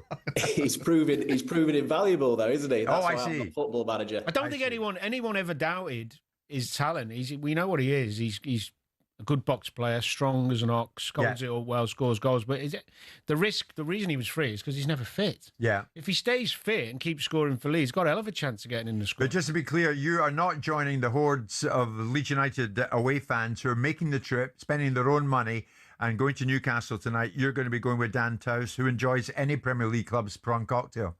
Is that right? Yes, but unlike Dan Towse, I won't be wearing a Newcastle scarf. Okay. So I'll be sat on my hands in the hospitality, but looking forward to it'll be a great atmosphere. It'll be a good game later on, I think. Half scarf. Okay, you've got no chance. Those were the latest. Matt, thank you. Visit betmgm.co.uk or download the app. 18 plus. BeGambleAware.org. It's 12 noon. It's showtime on talkSPORT with BetMGM. Keep things golden with responsible play at betmgm.co.uk. 18 plus. GambleAware.org.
talkSPORT Sports Update, powered by the Nissan Van range, helping business owners to work better and live better. Search Nissan Vans or head to your local Nissan Van centre. 3 minutes past 12. Good afternoon. What is West Ham's best bet when it comes to closing their 7-point gap from safety? Throw off the shackles, attack, attack, attack, or as Alan Pardew says, sign a big bad centre-half to shore things up. Here's Danny Murphy. To some clean sheets, nicking a few points, then nicking the odd win. Set plays, they've got some big lads, and fight their way back. You're not going to do it by turning on a switch of high-energy attacking football that then steamrollers teams. They don't have the players. Some Hammers fans have rung in to blame David Moyes and his legacy, but Simon Jordan's not buying that line of argument. David Moyes has gone into Everton with no real financial support in Everton besides a new owner coming in the summer, taken them away from relegation at a canter last year and put them 12th on the table. They're 14 points above West Ham. I don't think they've had massive investment.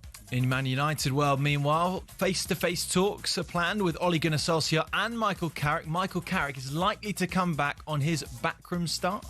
I mean, what does it say about Ineos? You know, they came in promising to change the direction of travel of the football club. The fact they're willing to take a step back in time by hiring either Ole Gunnar Solskjaer or Michael Carrick, and you have to remember, as good as it was at the start for Solskjaer, it was really depressing by the end.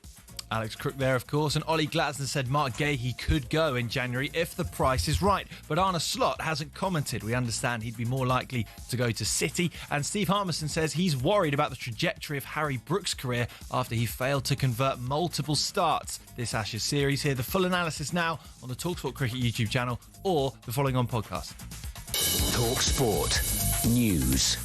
The government's planning to slash the drink drive limit in England and Wales, and Russia's reportedly sent a submarine to protect a tanker which the US is tracking north of the UK. More from the news team at past.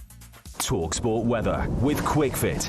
For a limited time only, get 15% off a set of 4 selected premium tyres. Don't miss out and book today at quickfit.com and drive away happy every time. Conditions apply. Sleet and snow showers continuing across north and northeastern Scotland. Thicker cloud with rain arriving across Northern Ireland, southwest Wales and southwest England later.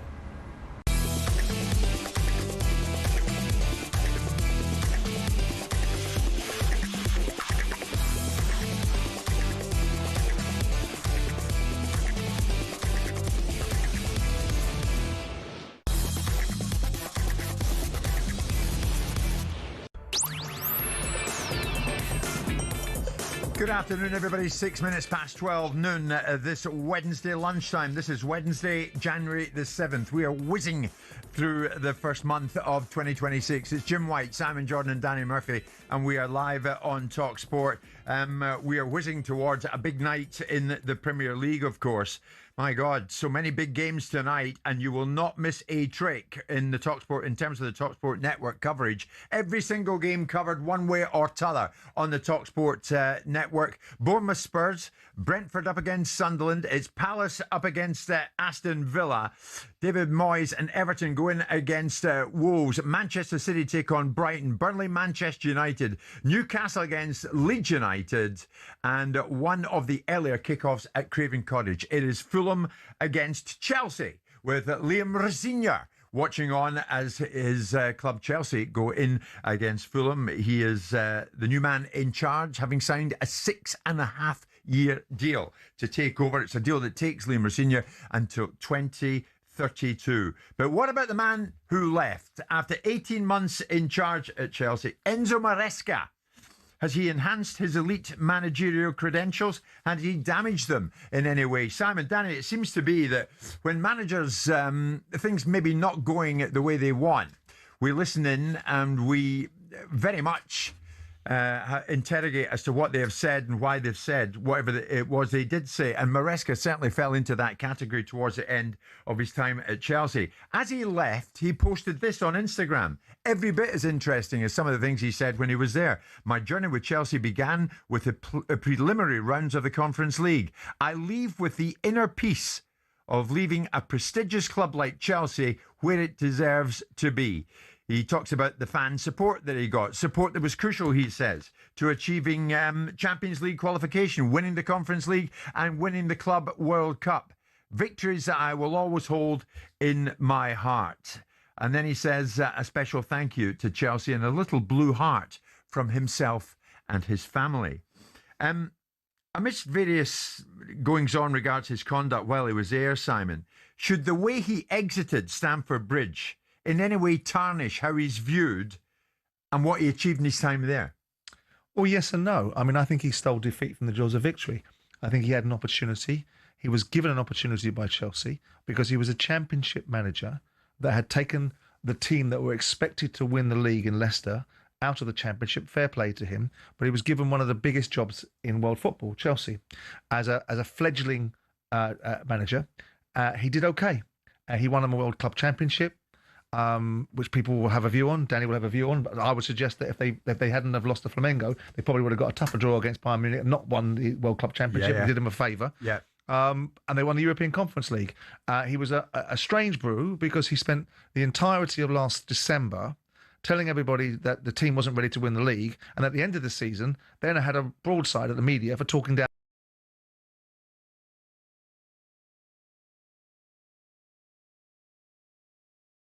On his way out, I think he damaged himself. I think he made himself look absurd in those press conferences, and resigning his job, because that's what he did. He resigned. Yeah, he resigned. Yeah, he resigned. And what? Was he surprised when Chelsea accepted his resignation? I think when you throw tantrums in front of people that are commercially minded and have given you an opportunity, I don't think they receive it very well. And so he resigned. And he walked away from a job, whether he thinks he had other jobs offers, whether he thinks he's going to Man City, whether he thinks he's going to Juventus, whether he thinks Man City were recruiting a new manager in October. Who knows what he thinks? But I think he enhanced his reputation because his reputation was, I'm a championship manager that got Leicester promoted, to now being a manager that's managed one of the biggest clubs in European football and achieved a modicum of success. Is there anything in you that admires him, Simon, for sticking by his principles? I think what principles are those? Having a tantrum because someone turns around and says the medical science suggests that maybe certain players should be rested during games, and people provide you with a best-in-class structure, and then when someone challenges you why you're not using it, you have a tantrum. There must be more than that. He wouldn't really blow it up just for that, would he? Do you know football managers? They're incredibly temperamental. They are football managers that are learning their trade, that aren't used to being successful, aren't used to getting paid enormous amounts of money, aren't used to managing big football clubs, might be the sort of people that aren't quite grown up to be mature enough to handle circumstances at certain times. It's a classic case. Maybe the same thing with Amorim. Classic case of somebody's success going to their head. Going to their head. Exactly. And it happens with players. We've all been there. I'm sure it happened to me at times. Managers are the same. They come from a humble kind of bat as a coach, and then they become management, and then they get a bit of success and a bit more, and the money and the you believe your own hype, and then you start thinking you're more important than you are and saying things you shouldn't. Is that apparent in the little headline to his Instagram post yesterday? Leave this world a little better than you found it. Yeah, that's a level fanny in it. Right, that's it. That's being nice to everybody, right? I'm not so sure he was nice to people when he was there. Right? I'm not so sure. I'm not so sure that the hubris he started to develop was quite as nice when he was there at the training ground. Let's perhaps take that at face value, which is him having a reflective moment, given the fact that he's probably getting his mind concentrated on the He's reality. protecting his reputation with that stuff. Possibly, but I mean, he had done some good things. Yeah, I mean, he made definite stances, and I admired him for the stance when he didn't want Raheem Sterling. He said, "I'm not having him," and that's it. He made definite decisions. He lived and died by his definite decisions. But I think he made some very immature judgments. I think he's a product of an industry that's remarkably immature because players are pampered and catered for and acquiesced and bent over backwards for. And what do they become? They become managers. And eventually they grow up and become rounded human beings in the real world rather than the rarefied air of football. And what you can't do with football managers when they're at the beginning of their journey is expect them to be fully rounded and fully formed and mature enough to understand that this industry has very powerful people that they're working for, and you cannot behave like a child. You've got to behave like a professional man. He behaved like a child. Of course he did. Of course he did. Of course he did. What you saw was a tip of the iceberg in the press conference. My understanding of circumstances is there's a lot more going on behind the scenes. But these managers, but also on the other side of the argument, we are engendering a whole different branch of manager. We've no longer got the Bob Paisley sitting on the sideline that was very demure and you never saw any emotions from them. You've got a new breed of highly strung, temperamental managers that are curated and created by the media, led by the industry, lionised when they're not entitled to be. So when they get something they don't like, they can't cope with it. And they become a little bit over temperamental, over emotional, and they don't handle things well. And I think Ruben Amorim was a classic case in the example, and this fellow is the same. Do you think Maresca's an elite manager, Danny? I think he's enhanced his reputation to those looking from the outside, from a football perspective. You could definitely an identity with Chelsea. You can see how he's coached them. You see what they're trying to do, their improvement of players. He looks like a really good coach. Hearing some of the things that have gone on there, whether true or not, suggests that he's got some evolvement to go in the way he manages upwards and some of the situations he's had with the players. But I think looking from a football perspective, there'll be a lot who think the job he did. He can do a job. Yeah, he can do a job, and he'll get a good job. I think Chelsea fans liked what they had in Maresca. I'm not so sure that many of the Chelsea fans. I'm not sure that many of the Chelsea fans are all together with our friends from Blueco. A survey by the Chelsea Supporters Trust has revealed that over 90% of the fans do not have confidence in the ownership group's football-related decision-making. More than 80% are not confident the club is being run in a way that will deliver sustained success over the next 3 to 5 years. And after they won the Club World Cup, Todd Bowley said to me, which we have broadcast on this show, there's not a day that no Chelsea fan should waken up anymore and not think we're going to win something significant. Yeah. And you know, with due respect, without being... I like to have an authoritative opinion without an indiscreet one. I've met the ownership of Chelsea. And I can tell you that they are, specifically Eghbali, is one of the most compelling, capable individuals that I've ever met in football. And whilst you might not see the vision yet, and it might not have arrived, and you might be harking back to a time when Roman Abramovich bought and sold football players and left you in a situation where you're being sanctioned as a football club and ultimately being compromised because of some of his dealings, but he bought you success. He changed the direction of travel. He changed you from a football club that Ken Bates was running on a shoestring and was holding together economically to a football club that was a powerhouse. Okay, you're impressed by Eghbali. These guys are capable. Are Eghbali and Bowley good football operators? I think Eghbali is, yeah.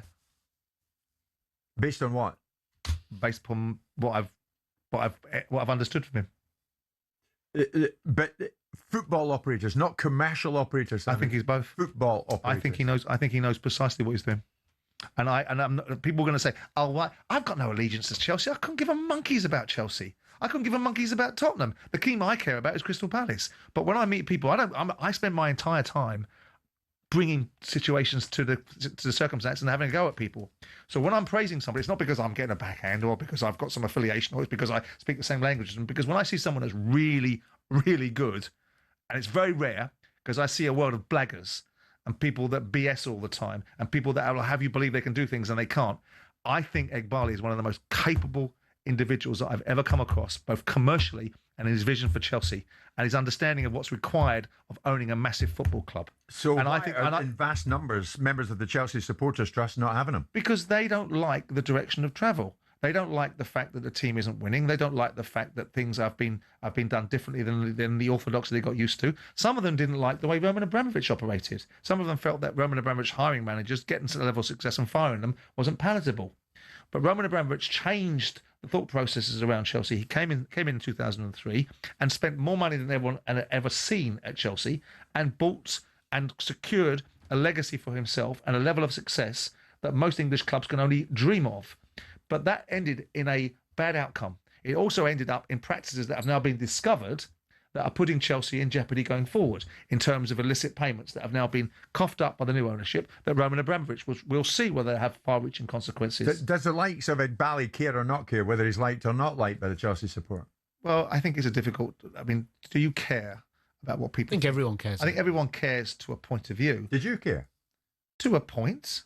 But I'm different, aren't I? I'm not an American that bought a football club. An American that buys a football club isn't in love with the football club. He's in love with the opportunity that the football club might present and then wants to do it very well and everyone gets to rise in a high tide, right?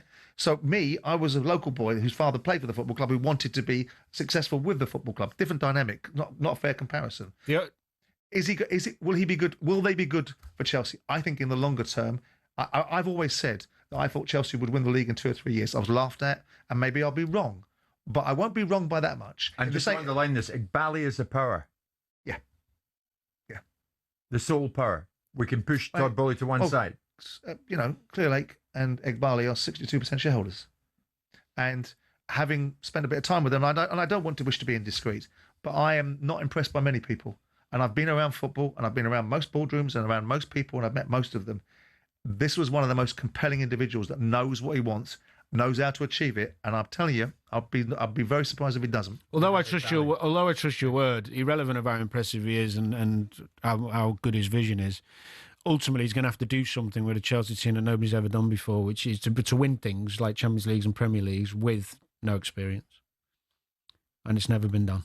Unless they change their view on tinkering with that a little bit, I don't think. Well, it depends if again, I'm not going to defend his position because I don't know what it is. But if you're building a young team, eventually that team will mature. So what you're saying is in the here and now, he cannot achieve it because he doesn't have the balance right. But in 2 years' time, when that squad has matured, grown together, the manager's grown with them, everybody's pulling in the same direction, everyone knows where they are, you'll then have the experience, won't you? Maybe I'm wrong. Maybe I'm wrong. We'll jump out for the second. Jim White, Simon Jordan, Danny Murphy, live in talkSPORT. With Selco, where the trade goes.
Hello and welcome to talkSPORT Goals. We've been taking you through what should be another busy day of football.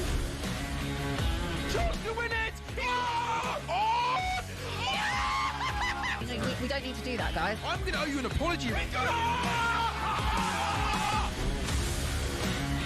How would you get to that conclusion? That's a weak mentality. Oh, get out of it.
It's interesting when you think about it. Danny Murphy in our midst, of course, as he is every Wednesday morning. Some would say Danny Murphy, the pundit. Danny Murphy going from here to the Match of the Day studio tonight because a big round of Premier League matches.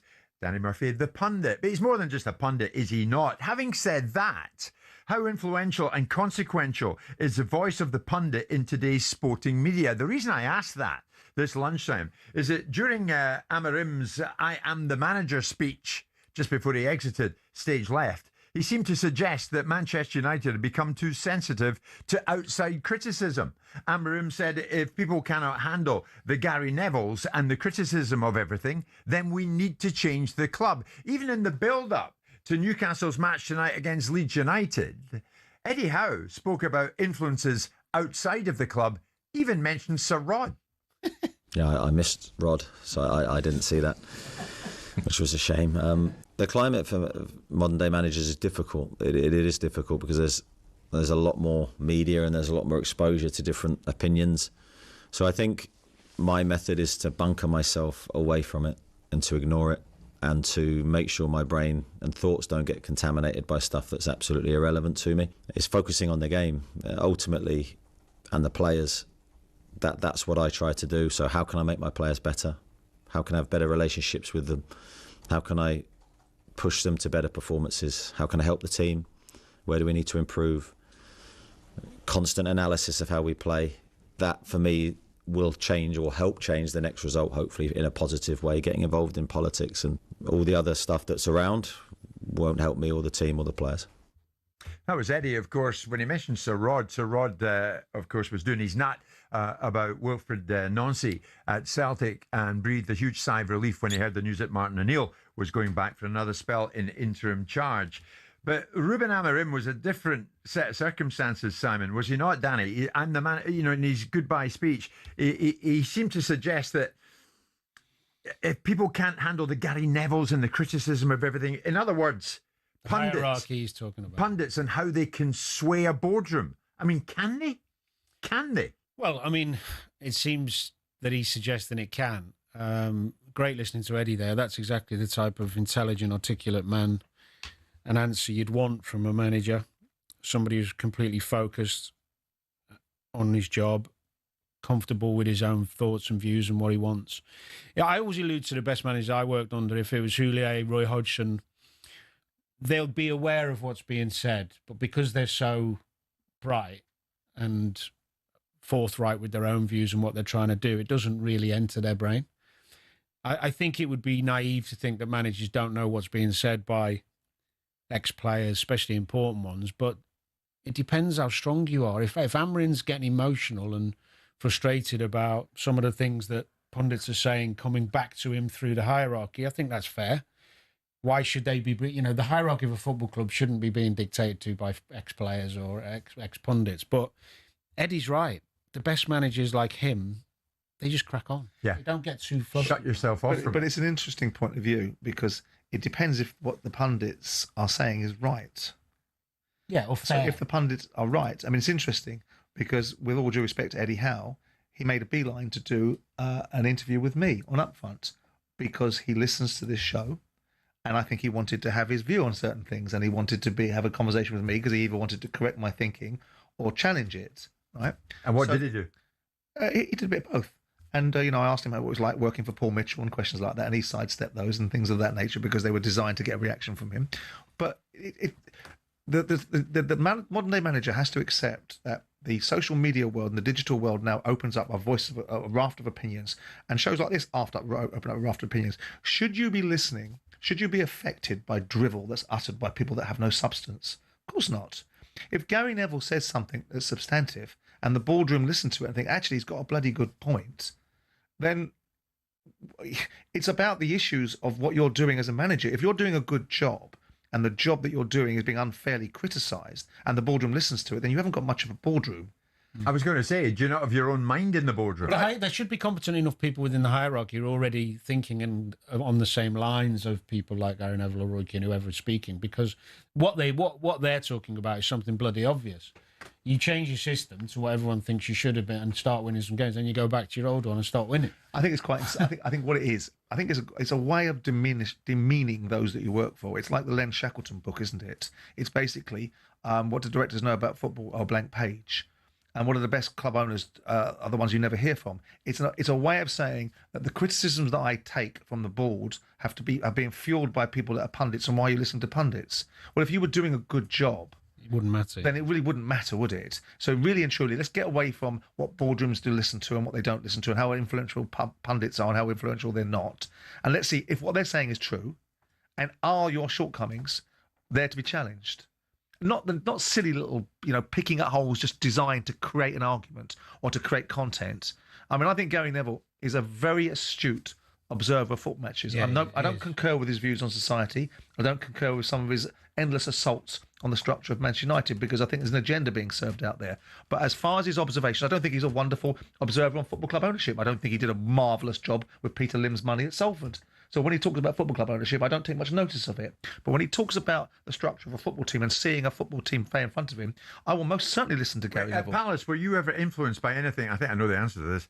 Anything that a pundit ever said or wrote? Depends if I respected the pundit, and depended on what this pundit had said was fair and right. And actually, you know what? He's got a bloody point. And did you have that emotion? Can you recall a time that you thought, do you know what? I'm going to phone him up and say, yeah, damn it, you're right.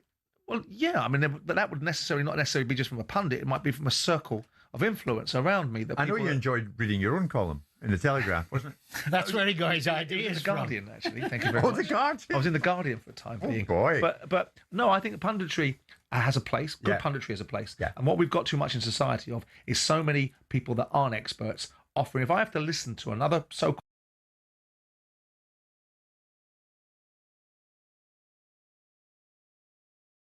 matter is that when you've got good punditry, you've got intelligent punditry, you've got people that are calling things for what they are, then there's nothing wrong with a manager or a person of influence in a football club going, that's a fair point. And if the manager can't cope with it, do a better job then. So you'd have to be observed on. You'd be if you go and watch.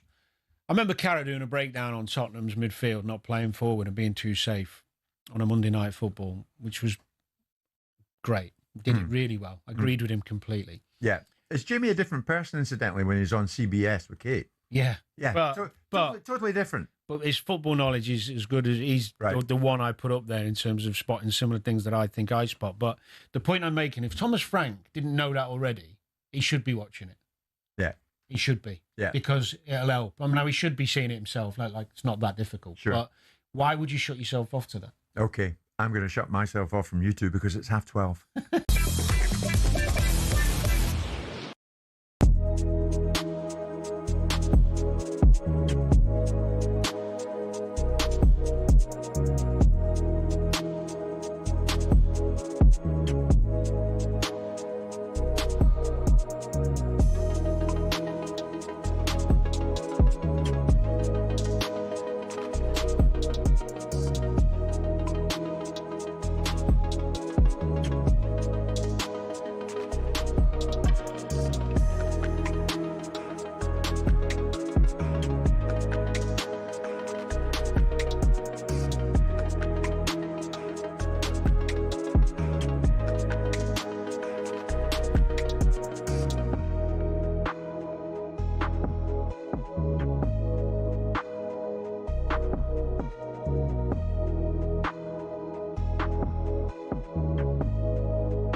With West Ham continuing to flounder after a cruel late defeat to Forest, Alan Pardew has taken aim at Mavropanos and keeper Areola, saying the Hammers' biggest issue is an ineptitude when dealing with crosses. If I was technical director at West Ham, I'd be going straight to the Championship and go and get myself a warrior centre-back who can move his feet and give me some sort of protection. Meanwhile, talkSPORT's Henry Winter is refusing to lay all the blame at Nuno's feet. He says the issues lie in the ivory tower of a boardroom which has made harmful decisions. Fair enough move to the Olympic Stadium, but knock it down and build a football ground there and not have a running track there, because it is absolutely soulless. Meanwhile, we understand that Ole Gunnar Solskjaer is closing in on a sensational return to Old Trafford as caretaker boss, with Michael Carrick still very much in the mix. Gabriel Bonlahor didn't pull any punches when he heard that news. It's a laughing stock of a football club. The Manchester United fans were relieved when Ole Gunnar Solskjaer got sacked. Oh, it's not working now, you know. Don't need to lose his legendary status at the club. It's time to go. Darren Fletcher will take the reins this evening as Manchester United go to Burnley, live here on talkSPORT. Remember, all 8 matches in the Premier League this evening are live across the talkSPORT network and the app. And Jacob Bethel says he's delighted to silence his critics after hitting a maiden century in the final Ashes test. He ended day 4 on 142 not out, but England are only on 302 for 8, leading by 119.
It has just gone 12:30 this Wednesday lunchtime. Jim White, Simon Jordan, Danny Murphy live on talkSPORT. Bit of a change of sport, and why not?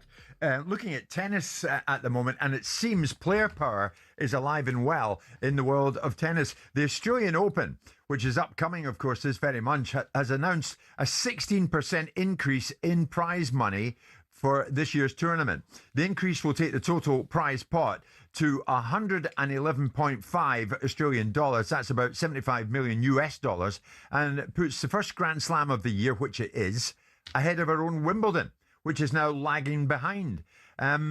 Having said that, the US Open remains out in front. The Australian Open is still lagging behind it. The US Open's 85 million US dollars in the same year. That is a Grand Slam record. But why is this happening? Players have been having discussions with the slams over demands for more prize money, although much of their argument has been wanting a bigger slice of the proportion of revenue that the slams generate. Top tennis broadcaster Marcus Buckland joins us. Marcus, good afternoon. The players have won here, haven't they? I don't know about that, Jim. The figures are headline figures. They sound good. Yeah, you know, a £55 million increase in the prize pot. It all sounds great until you look at that key element that you refer to, and that's the differential between, you know, what they are earning and what the total revenue for the Australian Open in this instance is. Now, the players are saying it's around 16% of the total figure, the prize money they are getting, which may sound good.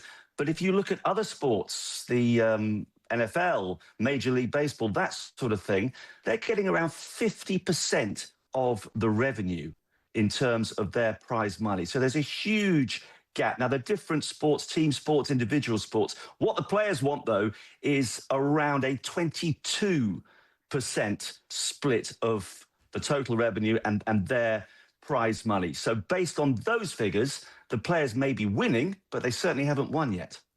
It's interesting, Simon, isn't it? The players and their representative have seen the potential in the revenue that can be raised by the slams, and have tuned into that.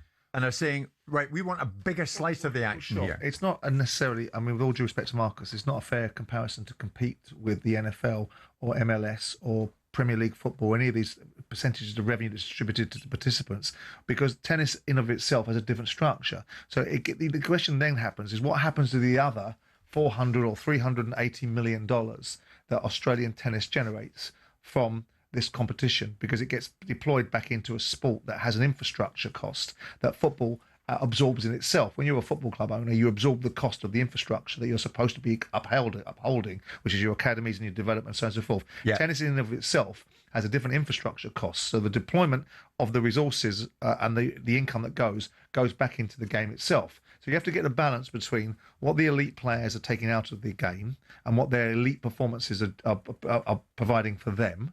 Because we've had this argument recently, which Marcus will recall, about the distribution of monies, that lesser than players can't have the same sort of defence opportunities that Yannick Sinner had because they don't have the commercial resources. So the best players get more money, but we still have an imbalance in players outside of the top 30 in the world being able to earn decent amounts of money. And we still have a requirement for tennis to fund itself as an infrastructure sport that doesn't have the same setup as football, NFL, MLS, NBA, whatever else. Having said that, Marcus, it seems to me that tennis players have never had it so good.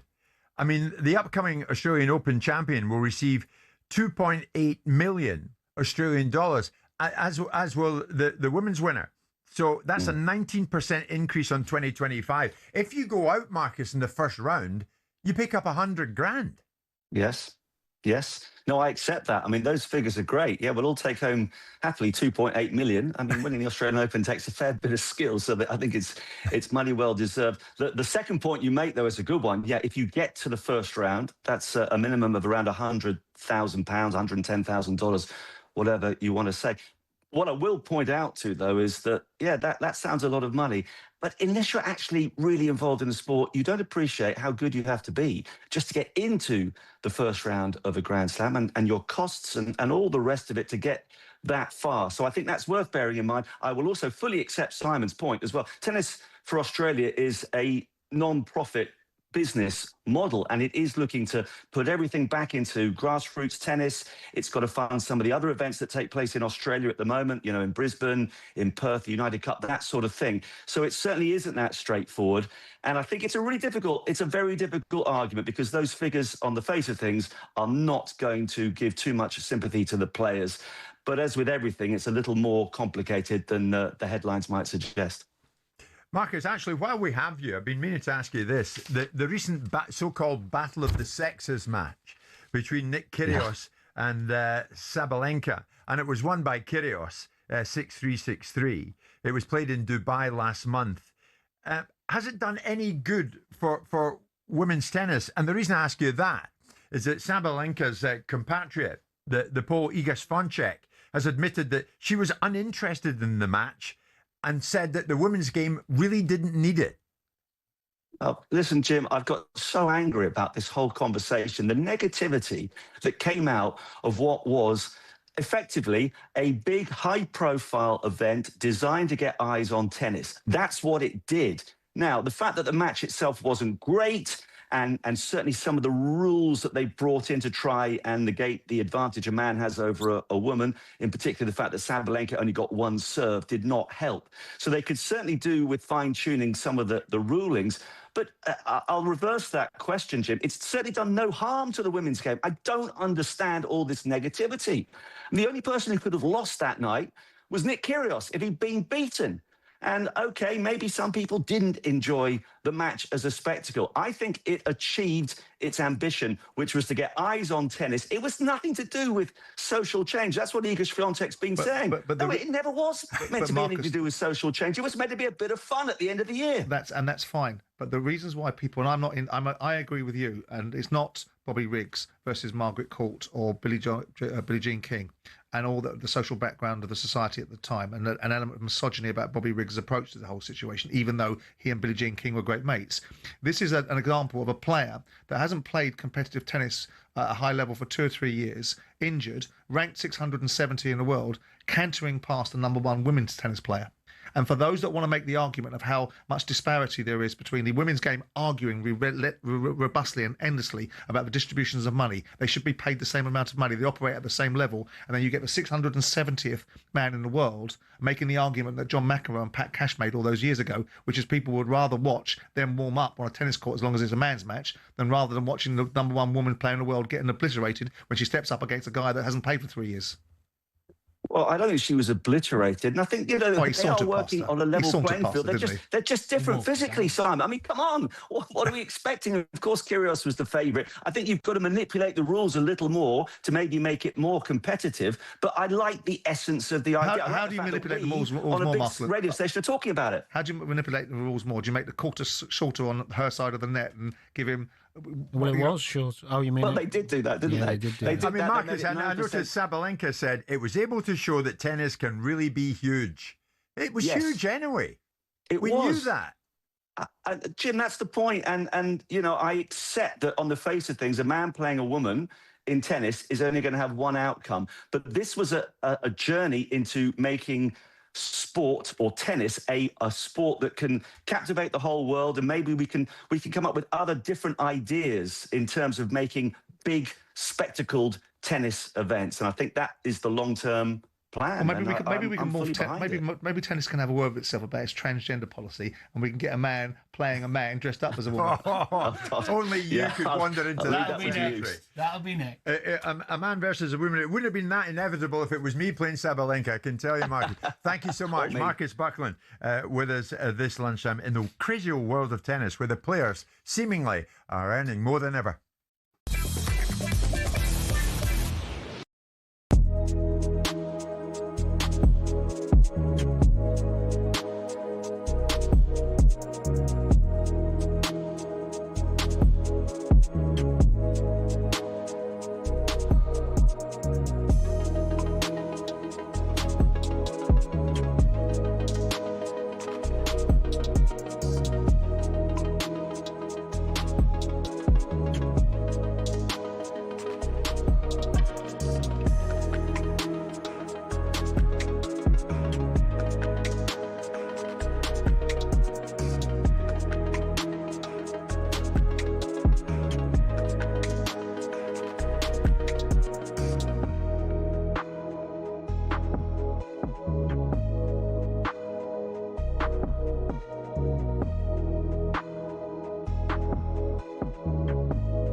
Hello and welcome to talkSPORT Goals. We've been taking you through what should be another busy day of football. Chance to win it! We don't need to do that, guys. I'm going to owe you an apology. How would you get to that conclusion? That's a weak mentality. Oh, get out of it.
26k for 2026 on talkSPORT.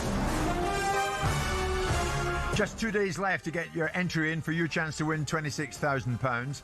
12 o'clock on Friday, we'll call the 26 grand winner and tell them you'll never guess what. You've won £26,000. Don't miss your chance. Here's how you can do it. Text WIN to 83338. Text costs £2.50 plus your standard network rate, or the number to call is 0343 423 9761. Lines close at 12 on Friday. That's when you need to answer your phone if it rings. UK residents only, 18 plus. It's a network promotion. Full terms and conditions at talksport.com/win. So for your chance to win, text WIN to 83338 right now, and good luck. That is then, this is now, and now we're looking ahead to a huge night of Premier League football. Having said that, tomorrow night, maybe it's the biggest game of the lot, because it's Arsenal who lead the way, of course, in the Premier League up against Danny's Liverpool. We shall see what happens when that one comes around. Again, it's live on talkSPORT. Now, more recently, some criticisms coming Liverpool's way, and more specifically, Arne Slot's way. Well, Liverpool, they've become a bit boring, have they not? And a short time ago, that was put to Slot himself. Against Fulham, I don't think many people thought it was a joy to watch, and I've said many times that I found our games against Paris Saint-Germain a joy to watch. So then compare maybe these two games with each other, and then ask yourself the question: why is one game a joy to watch and the other is harder to watch? And when people tell me, you always need extra pass, the first goal we scored against Fulham was only one pass. So these players do know that if we need one pass, or we can use one pass to score a goal, we try to. And the second goal we scored was 17 passes we needed before we could bring a cross in. So Arne saying, no, not us, boring. What about it, Danny? Have Liverpool, your former club, gone from crisis to functional? Yeah, inevitably, I think after the horrendous run of form, he had to stop losing games, so they became a bit more pragmatic and defensive and sitting off teams a bit. I think that was the right thing to do, but they've certainly lost some dynamism going forward. They don't win the ball back high up anywhere near as often as they did last season. I think Luis Diaz is a big factor in that, by the way. He played a lot of games centre forward last season, and his willingness to start the press, they've lost. There's right on cue, Tony, the Liverpool fan. Liverpool are terrible to watch nowadays, Jim. Slow, boring football. Well, one of the compliments last season was their ability to control games better than under Klopp. So that's not a bad thing when you do it at the right times, but they're doing it too often. They are a bit pedestrian. There are times when they're not, but not as often as last season, obviously. The results tell you that. That's partly to do with confidence, but I think physically they don't look as good. A lot of the players are physically low compared to last season, and I think that's to do with pre-season. The Jota tragedy, pre-season was halted. A lot of the players didn't do pre-season, 5 or 6 of them. Physically, I haven't checked the numbers, but they look off. They don't look as dynamic. They don't look as athletic and as fit.